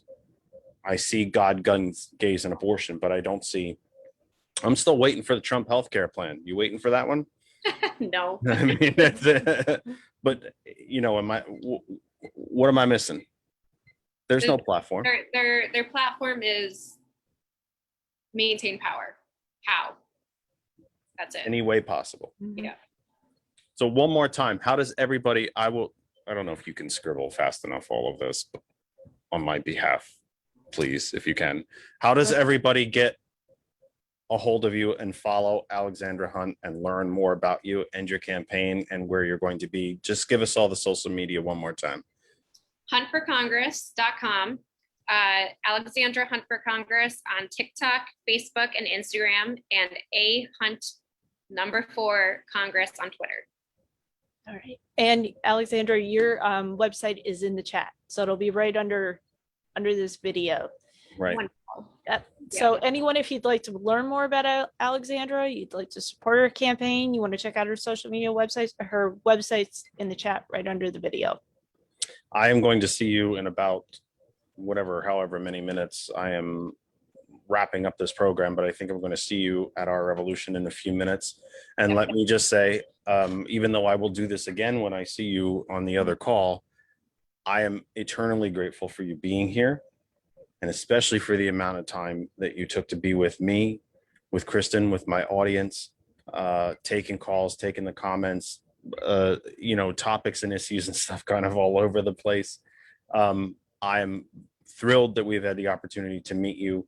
And even though we've only met each other this way, well, the three of us have only met each other this way, I'm honored by it. I'm humbled by it. And as with every guest on this program, the door is always open to you. You are part of the family now.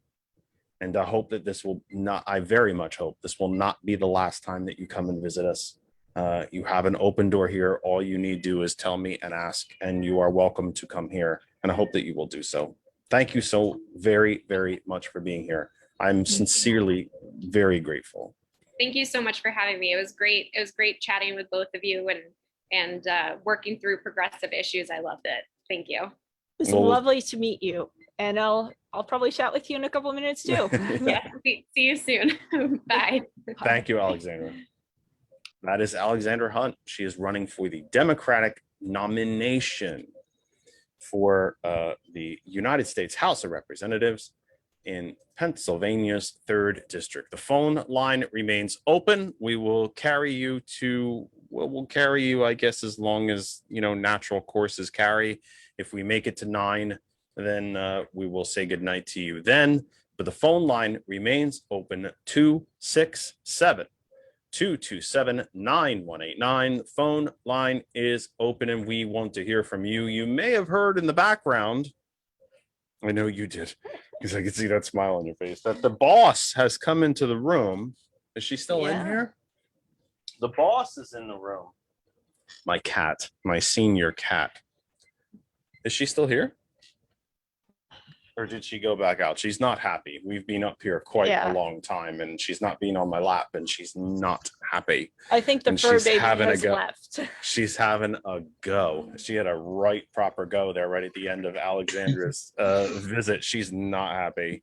I gotta be honest. Or she's hungry, which, you know, we're the food providers. She doesn't, if I could just, you know, she's 19. Wow. And she has been with me through marriage, divorce, deaths, moves, unemployment. I mean, this cat has seen a lot. And in all these 19 years, I have yet to properly, I've yet to at all, teach her how to open her own cat food can. I wish I had just taught her how to do that. She knows how to open cabinets. So I wish I had taught her how to open a cat food can, and then I wouldn't be under such duress all the time. I don't think she's in here right now. Yeah. On the screen you are seeing, if you are still with us on Facebook, and to our friends on the radio side at hot101.net, Robert has jumped from the phone line to the Zoom line after he said his screen disappeared. 2 things, sir. As the same as I said with Alexandra when she left, and as I said to you when you left the program, after your first appearance, I consider you a member of the family. The door is always open to you. You had a few minutes to jump in, share some thoughts. You have done so. And that family bit comes with some strings. And that means I cannot wait to hear my voice on WOR. And we are going to show up at that shore. I'm telling you right now. Both of those things are available to you, young man. Here's the beauty of it, though. You live at the shore, which would mean, I can't wait to run up to the beach and enjoy all the wet. This doesn't go in the sun too much, Bob. We're going to change that. We can wait till the nighttime, perhaps, and go out and fight, because this burn, you gotta remember, burn. And she's only got actually, you don't have a damn bit more melanin than me. We are translucent. No, I'm the fairest complected Russian Slavic girl you will ever meet. You damn near look Swedish. I mean, let's be blunt. Listen, if we have children see through, I can fix that in 2 seconds. You know, they have all these different grades of sun protection. Mine comes with a roller and a Dutch boy emblem on it. You're getting a tub full of it, and it does. I will paint you. I use the 100, and people will tell me, you know, that this marketing, it's not any stronger than this or that. Yeah, I don't care. I feel better about it. Yeah. If it was 1,000, I would use it. If it was, I went out on a boat once in the dead middle of summer. It was this is a very long time ago. It was probably even in the middle of the water in Lake Hopatcong. Bob will know where Lake Hopatcong is. Yep. It was probably still in the 90s. I was covered. I fashioned a baseball cap with a rag on the back to cover the back of my neck, and I was covered. Long sleeves, jeans, the whole. I was, and I still got burned. I can believe it. I get burnt through the clothes. I don't even know how that happens. Well, I listen. Once. As long as I want to enjoy my whole family status here as the maybe crazy uncle who lives in the basement. So No, you I just want- speak from the basement. I want. You're just trying to Zoom from the basement. I want to say, because you talk about both ends of the stick, where I was on Friday and the folks that I dealt with and deal with. I'm on quite a few syndicated talk shows as of late, and I know I'll be on a bunch more coming up. And then to come on the the other side of information is just, to go to both of those ends. We are going to end up finding a middle, guys. We really are. The things that I'm talking about with the conservatives, the things that we're talking about here, I wish Alexandra all the luck in this race. It's so nice to have young people involved. And like I said before, the reason that I'm here, I mean, aside from checking out your skin tone, is that. And isn't that why everybody comes? Let's just be honest. Well, we care. We care. I care. I care about what I am going to leave. I'm getting a burn from these lights. I'm sure you are. I thought that was chicken roasting. I know. It smells very good. Let's be honest. Is that sage in your pocket? It smells like an Irish banger. Let's be honest. Let me ask you, though. I want to ask you a question. Sure. First off, for you to mention me, even if it's by accident, in the breath of some of these other hosts, you included, is humbling at best. It actually should say it's humbling at a minimum, if Jeff, not probably well. You're in my video from We Can Do Better. I mean, come on, you're the front end and the back end. Well, I may not agree with, or even, I think it's probably in the category of mild disdain. Mm-hmm. I got no time. As we say in the old Irish, I have no time for. I got nothing for a guy like Hannity or Levin or Laura Ingraham or Tucker Carlson or O'Reilly or any of them. And in fact, I happen to think I have nothing for them, partially for the fact that I don't think they even believe their own BS. I think they do it because it's profitable. But to be mentioned in that breath, I think, is lovely. I wish I had their success. I'll say that. I wish I was on the radio stations that they're on. I wish this job. I wish. I know what I'm saying. It's coming out really butchered, but I know what I mean. I wish this was my job. I wish I was making 10% of what they're making, and that I did this for a living. It's my goal to have to do this for a living. But I agree. But even though I am so ardently Democratic, I've been a member of the Democratic Party since I came out of the womb. That last name on your screen is not by accident. This family up there, well, especially the Manchester United, but it's family up there. I believe in this. I believe I'm correct. And the science, the data, the facts, and the history show me I'm correct. But at the same time, if I could have Hannity or Levin or Beck, any of them, let's face it, they're entertaining. If they weren't, nobody would listen. I say all the time on this program, if you weren't there, we would not be here. So they're entertaining. They have an audience. And yeah, we should be able to talk to each other. If they were Eisenhower Republicans, we have to remember that the Republican Party and the Democratic Party always wanted the same things up till, say, Nixon. We wanted the same things. We just disagreed on how to get there. Sure. Republicans wanted to move slower, very incremental, and partner with the private sector wherever possible. Democrats wanted to do it through government. The Republican Party is, and was, you can't do that because the Constitution doesn't say you can. Democrats are, we can because the Constitution doesn't say we can't. We used to be that. I'd love to sit in a stage and have a calm, rational discussion with him, but it'll turn into a show because it's showmanship now. It's grievance, it's anger, it's be afraid of that guy of color. He's coming for your job. Do you live in Montgomery County and the collar counties of Philadelphia? Do you live down at the Jersey Shore? There's people of color coming to buy houses or live right next to you. They're coming for you. It's fear. It's divisiveness. It's 100 people in the room, 100 donuts on the table.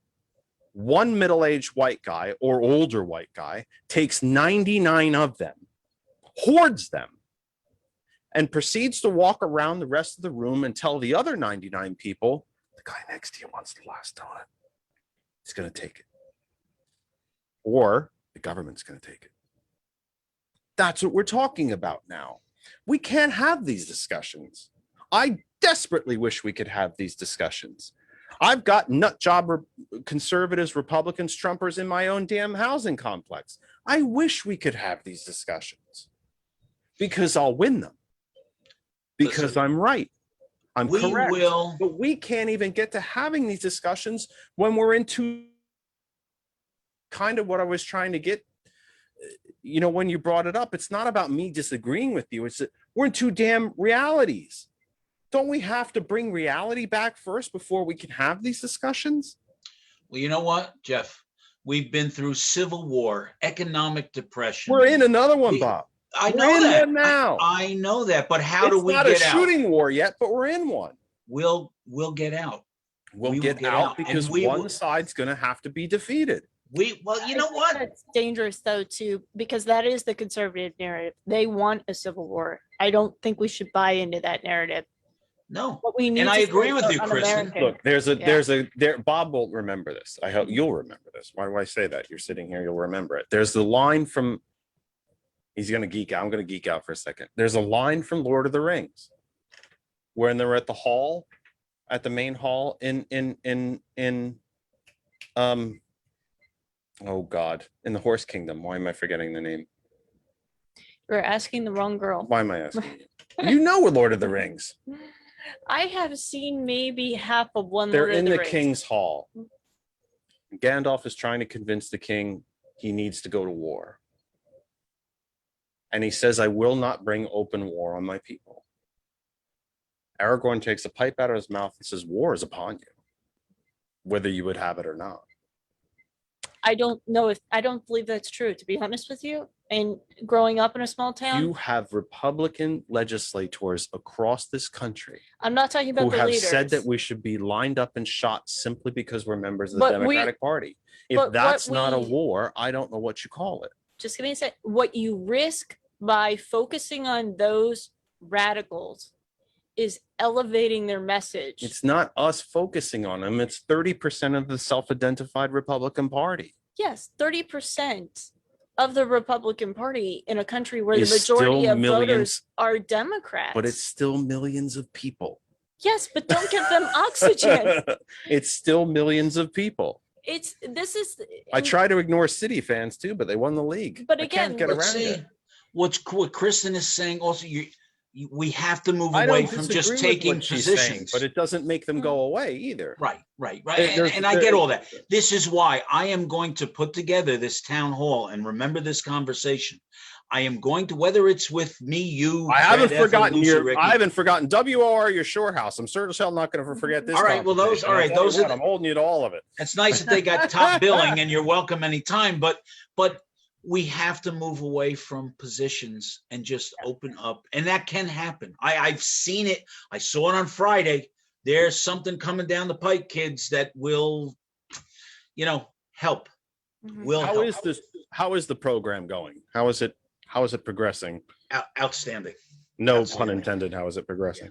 No, I got good numbers. Good. Are you going Awesome. into the studio, by the way? Are you going into? No, I'm doing it right from Oh, the okay. living room. So they're Yeah. not asking you to come into the studio as of yet, because I know No. that some of the stations have returned the studio and all that. No, I pre-record. It's Oh. a nice, it's a 1 hour show. And once again, it's my content. I get to talk about what I want. That's why, I've had Clark Fredericks on, who I represent. He's a motivational speaker. I met Clark in prison. I was the one who negotiated, got him out of a life sentence to a 5-year term. He was brutally and horrifically raped as a child, and 30 years later, he killed his predator. He's Oh, now wow. devoted his life to helping others break their silence. So I've been able to tackle that. I've got, we devoted a whole show on hate with my campaign, We Can Do Better. And we do a bunch of comedy. We do a lot of silly stuff. So it's variety. It's, and like I said, they're paying attention to it. I'm real happy doing the show. And it's, I'm supposed to be getting many, many more stations in the weeks to come, I'm told. Let me ask you about the shore. Sure. When you are, It has an ocean. I forget, I heard about that. We got a new ocean, by the way, this last week. Did you see that? No. I'm dead serious. Yeah. You saw the article. I put it up there. It's a science article. That other side of information on Facebook is not all politics. I put up articles about sports. Put a nice article up about the United States women's national football team winning yet again as they proceed into the Olympics. I will be watching them religiously. I hope their matches are on at times I can see them, because of course it's in Japan, might be in the middle of the night, but I'm hoping I can watch everything. The US men will be playing in July in the CONCACAF Gold Cup. I was watching the Euros today. We put up environmental articles. We put up animal advocacy articles. On my commute to work, I believe there is a puppy mill. I am going to try to find out more about it. And if I have the opportunity, I'm going to shut it down. All that said, I wanted to ask you, please forgive me, I forgot what shore point you're on. Normandy Shores. Okay, so you have a boardwalk by you or no? Yeah. When have you been up to the boardwalk? Recently, well, like in the last few days or so? Yeah. What do you see? Are you still seeing a lot of masks? Are you seeing no. a very large amount of people? Is it still a little sparse? Is there very, very, distance? very Is it, small. what are you seeing? No, maybe I can't even say it's 2% of people with masks anymore. That's gone. Wow. That's over. That's over. I mean, when we go in the supermarket here, there's, the cashiers are still wearing masks, things like that. But no, this is, and the big thing here in New Jersey, as you will remember, my friend, is traffic coming to the shore. Oh, pandemic's over, bud. It was packed. I mean, packed on Friday. I went to the convention. I sat on the Belt Parkway, Southern State. It took me 4.5 hours to get home from Hofstra University. Wow. So is that where the I was going to ask you, where was the Talkers Convention? Yeah, Hofstra. It was at Hofstra. Okay. There's never in my lifetime, and I'm not a shore rat, but I love the Jersey Shore with a passion. Beach Haven, Point Pleasant, Seaside, I love all of it. Asbury Park actually has made quite the comeback. And I love it all. Even Sandy Hook. And you managed to stay that white, huh? Yeah, well, I didn't used to be when I was a kid, but I am now.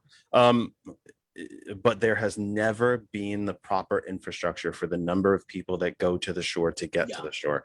It's a bloody nightmare. If you've woken up on a Saturday or go to bed Friday night and say, you know what, weather looks brilliant, I'm going to the shore tomorrow. You better get up at 4 a.m. and get on the road, because if it's 9-10 o'clock and you're trying to hit it, you can't. It's a parking lot. You can't get anywhere near it. All of it, from the Raritan tolls all the way down. Oh yeah, to Wildwood. You can't get anywhere. On a Thursday night, I will go to ShopRite, pick up what I need, because I'm not taking. You're housebound at all. But I was curious too, because we seem to have had this very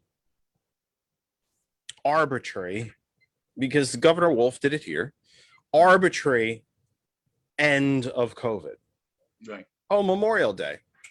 Okay, restaurants, bars, you're all open. Go ahead, go for it. Well, to be honest, if you could have snapped your fingers and ended this damn thing, why the hell didn't you do it a year ago? The truth of the matter is you can't. It's a virus. You don't just decide, it's all done. We're done now. Sure. Everything's great. It's all done. So I was curious as to what you're seeing, because I know that there's people who are just dying to get back to the shore and get back to any sense of normalcy. I mean, they're here. And if there was still any precautions involved, if there was nothing. Yeah, they're here. It's over. It's done. Let me ask you about King Neptune came out with his trident. Yeah. The masks. Go ahead, kids. Get on the Ferris wheel. Yep. Corn dogs over here. Let me ask you before we run out of time. there's a governor's race in New Jersey. New Jersey is one of those rare states with really meaningful odd year elections, school boards, councils, county people, the legislature. It's up. It's all up. The primary was this past Tuesday.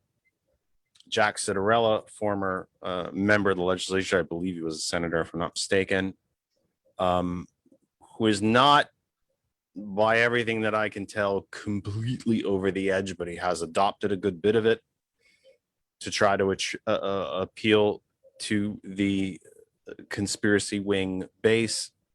Does he have any legitimate shot to defeat Governor Murphy? No. I don't think so either, but I just wanted to ask you. Here's You're the still way- living there. I'm not living there anymore. Well, this is, you know what? Because I was so on this for 2020. And, you know, there's 21 counties in the state. Mhm. Ocean, Which is Morris, 21 too many, by the Bergen, way. There's only 4 of them that are really heavily Republican. And so I think Phil Murphy's going to have his second term. And I think you'll see some changes, but nothing that's going to really rock the boat. Whether you are a supporter of him or not is not really the point. And to be perfectly blunt, even though this is predominantly a political program, it's not actually my business. Feel free to share if you wish. Yeah. But I'm a big Phil Murphy guy. So am I. I am a big fan. I think he's a truly good and decent human being. Yes. Even though he is a billionaire, and he is, he is a truly good and decent human being. And that goes back to the first, I want to say it was 6 months that he was in office, when he ordered a legislature that Democrats control, ordered them back into session and said, raise taxes on rich people, damn it. Raise taxes on people like me. He's getting the offshore wind farm built. He has expanded educational spending. He went into the Lion's Den, my former hometown of Phillipsburg, got all the Republican officials together and said, why the hell are only 10% of you vaccinated? What the hell is going on here? I also think he just might be, in fact, not even might, I think he is the single most progressive governor in the country. Tell me what you're still living there. What do you think of Phil Murphy? Let me ride that train with you, because when he appointed the Attorney General, his name is Goober Grewal, and I hope I'm not crucifying that name. He's a decent guy. He's not your. Wait a minute. I thought the Attorney General was the Sikh gentleman, and his name is, or that is him. Yeah, that is, I'm like okay, I said, I probably crucified right. his name, but you know, they can arrest me for something else later. You know, which I'm sure they're contemplating. But no, they're right outside the door. The NSA is watching, Bob. He has. I'm sure they're right here with me. But he is. You gotta. Grewal. He really is the most logical state's attorney that we've had in a long time. He's not a puppet. He has no problem speaking his mind, but he's a pretty fair guy. What he's doing with respect to prosecution, I embrace, I enjoy, I respect, and I you're right. And Grewal, right. I thought it was a different, no, he's got good people in place. I mean, the pandemic threw everybody for a loop. So if we come back, I thought New Jersey handled the pandemic quite well. I think they did too. But you know what? There's still mayhem, no matter how you look at it. And there's black holes all over. Things that we have to address, things that we have to fix, things. So, you know, that said, about all I got. I still, I did not move from New Jersey by choice. I did it because I was priced out, and it was during the Christie years, by the way, isn't it? Yeah. You know, gee, what a shock. Property taxes and local taxes and county taxes skyrocketed during the Christie years. What a surprise. Priced me right the hell out of the state, but I still have a very deep affection for New Jersey. I think Pennsylvania could learn a hell of a lot from New Jersey. There's nothing that New Jersey is doing that Pennsylvania could not do. Pennsylvania, by the way, could learn a shit ton from, well, I usually don't curse like that in the air. I apologize, everybody. We could learn an awful lot from Maryland. Even, even with Larry Hogan, I think they could learn a lot from Maryland. They could learn a lot from New York. New York is more than New York City. We know that there are extremely deep red areas in the upstate area before you get to Buffalo, and then it gets blue again. But there are deep red areas in New York, and we could learn a lot from New York. Pennsylvania could learn a lot from its neighboring states, but none more so than New Jersey.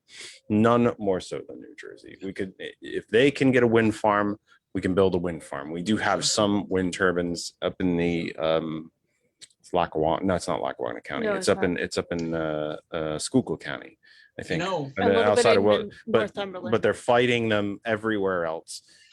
We could have solar. We can spend money on education. We can do these things. Yeah. But as far as I'm working on, I have it almost perfected, a aqua turbine that you could actually fit in your closet that would run your whole house. I'll leave you with that. And it's a big deal. And if I can perfect this thing, woohoo, man. Well, I need you to find me I want to hear about that. Yeah, I know. I need you to find me a Jeep Wrangler that runs on water. Talk about keeping you in Twinkies. It would be it would work, to put it in technical terms. So Bob, where does everyone find the program? How do they find you? How do they find the program? You could go to www.greatergoodmediallc.com, or you can visit WOR 710 AM. We are the voice of New York. Directly after the broadcast, I am on the iHeart Radio app, Spotify, and Google. Just search out Greater Good Radio with Bob Kosh, and I will appear. Magically. Through the power of the interweb, Jeff, you will appear. Love what you're doing here. I don't say your name 3 times in a row, because then you're going to appear in my house. Get that one. Anybody? Get that. Get in there. I'll be here all week. Try the meatloaf. Tip your server. I'll be here. Welcome, Shecky Kennedy. I know it, right? I know. It's the end of the program, and I'm tired, and I'm hungry, by the way. So that's why we're going to wrap up. Jeff, Kristen. Hey, listen. It's lovely to see you again, Bob. I'm dead serious. We're gonna come visit. We're gonna come visit you. We'll go grab a meal and I'm here. Stories, and I'm here. We'll find a time to. I'll get the spray paint. You won't burn. Believe me, buddy. You'll be okay. I'll wear. It's because I'm gonna put a hazmat suit on. That's why. I'm gonna put a suit made out of those reflective tiles that used to cover the space shuttle. Nice. Then you can pick up my station. That's when I put the satellite dish on my head. There you go. You turn. Remember the old rainbow? You remember the umbrella hats? Yeah. You turn that upside down, and you get Bob's show in all 50 states. Right, and it plays backwards, just like the Beatles album. Just like nice. I buried Paul. Oh my god. We could keep going like this for hours, folks. Oh, You have to work tomorrow. Get a lot of mileage out of this. Yeah. Oh, exactly. Oh, there's never a bad time for silly jokes. It's a good thing. It's a good way to end up the program after a long week. Let me just remind everybody as we wrap up, I want to thank our guest, Alexandra Hunt. Kristen put in the chat on Facebook all the different places to follow Alexandra. It's Alexandra for Congress, I think, is the main website. Mm-hmm. Of course, if you just Google Alexandra Hunt or DuckDuckGo, if you don't want to be tracked, do that and you will find her. We will not be with you next week. Enjoy your Father's Day. If you are like me and your father is no longer with you, then remember him all day long. And if he is still with you, then by God, especially after this last year and a half, go safely spend time with him or her, or go out, or if you're lucky enough to live at a spot where Bob does, go walk on the beach, swap stories, learn about your family, talk, probably not talk politics, but talk. Just good talk, idea. especially after this last year that we've been through as a nation. Visit Dad, visit Grandpa, visit even your crazy uncle Bob Kosh and That's right. tell them that they matter to you on Father's Day. I understand, folks, again, to be plain, that I know we've skipped a lot of weeks. I know that we haven't been here. I was ill for a week. We had technical issues. We had Memorial Day. We had Mother's Day. We had Easter. We had now Father's Day. So I know we've been a bit hit and miss and a bit spotty being with you live, but this program means everything to me. It is truly my passion project. I wish it were my career. Hopefully it will be. You know, I took the phone, I turned it backward and showed you what we did to this bedroom, which is no longer a bedroom. It is essentially an office and studio. And we did that to try to bring you the best possible program we can bring, and not look, as I said earlier, look at, make it look like you know, the 34-year-old single gamer in mom's basement, but an actual real proper program. So for those of you that called in the last couple of weeks, I know we had technical problems that we couldn't talk to you on the phone last week. We thank you, and by God, I beg you, spread the word of this program around. This program can and will become a 5-day-a-week, 4 to 5 hour program if you start calling on a regular basis, and start calling. You know, Tom Hartman doesn't get to all the callers he has in a 3-hour program. We want to do the same thing here. We want to be able to fill the program with guests and callers and talk to you and be as interactive as humanly possible. I'm not here to lecture you. I'm not better than you. I'm not smarter than you. So you don't need to listen to me lecture to you.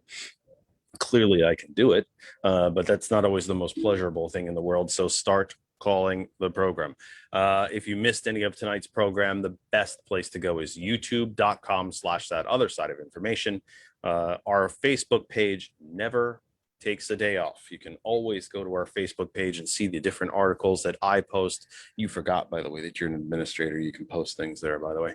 And science articles, environmental articles, animal advocacy, which is something I'm really I hope to do a whole program on it actually at some point in the future. I don't think animal abuse stops until we give them a new legal classification, somewhere along the lines of how we legally defend and take care of children, because obviously your dog can't testify in court, but certainly deserves a hell of a lot more protections than just being labeled as property. So do that. It sounds like your cat could testify. Well, she does, and, it could open she kind of cabinet wasn't. Doors, so yeah, she wasn't here testifying before. I don't know if she's testifying in the church revival sense, but she was testifying something. I guarantee you. Right. LinkedIn, look for me, Jeff Kennedy. Facebook, That Other Side of Information. Our Patreon, if you want to become a subscriber to the program, we have 2 whole subscribers, and every dollar that they have donated has been put directly back into the program. I guarantee you I'm not getting rich off of it, and I'm not making any money off of it. We take that money, we put it right back into the program. TikTok, yeah, occasionally I remember to do TikTok. Today I did not. Again, so I got some mental block with TikTok. I should have done a show promo there, but you can find us there, tiktok.com/that other side of information. And I'm just going to keep doing that because that's really professional. I keep doing that. Twitter, That Other Side of Information. Our handle is @ThatKennedyTalk. The email is thatotherkennedy@gmail.com. YouTube, Instagram, That Other Side of Information. Patreon, I got it all. Let's just say goodnight for now. Folks, thank you for being here. Hang on, Bob. Don't go anywhere yet. Okay. To the audience, thank you for being here. We appreciate every single one of you. Across Facebook, our global audience at hot101.net, every single one of you means something to us and to the program. We could not be here if you are not there. It is that simple. I beg you to take care of yourselves and each other. Check on your neighbors and have conversations, not arguments. Listening and hearing people are 2 different things. I can hear you when you're screaming at me, but I'm not listening. We need to listen to each other. So please do so. And again, we will not be with you live for Father's Day. Tell Dad we love him too. And we will see you back here on the 27th of June with our guest. Well, I shouldn't say who our scheduled guest is. I think I know who it is, but I don't, it's not written in stone yet, so I probably won't leak that out. But we will be back here on the 27th of June, Sunday, from 5 p.m. Eastern time. Until then, all of you, please take care of yourselves and please have a good night. Take care.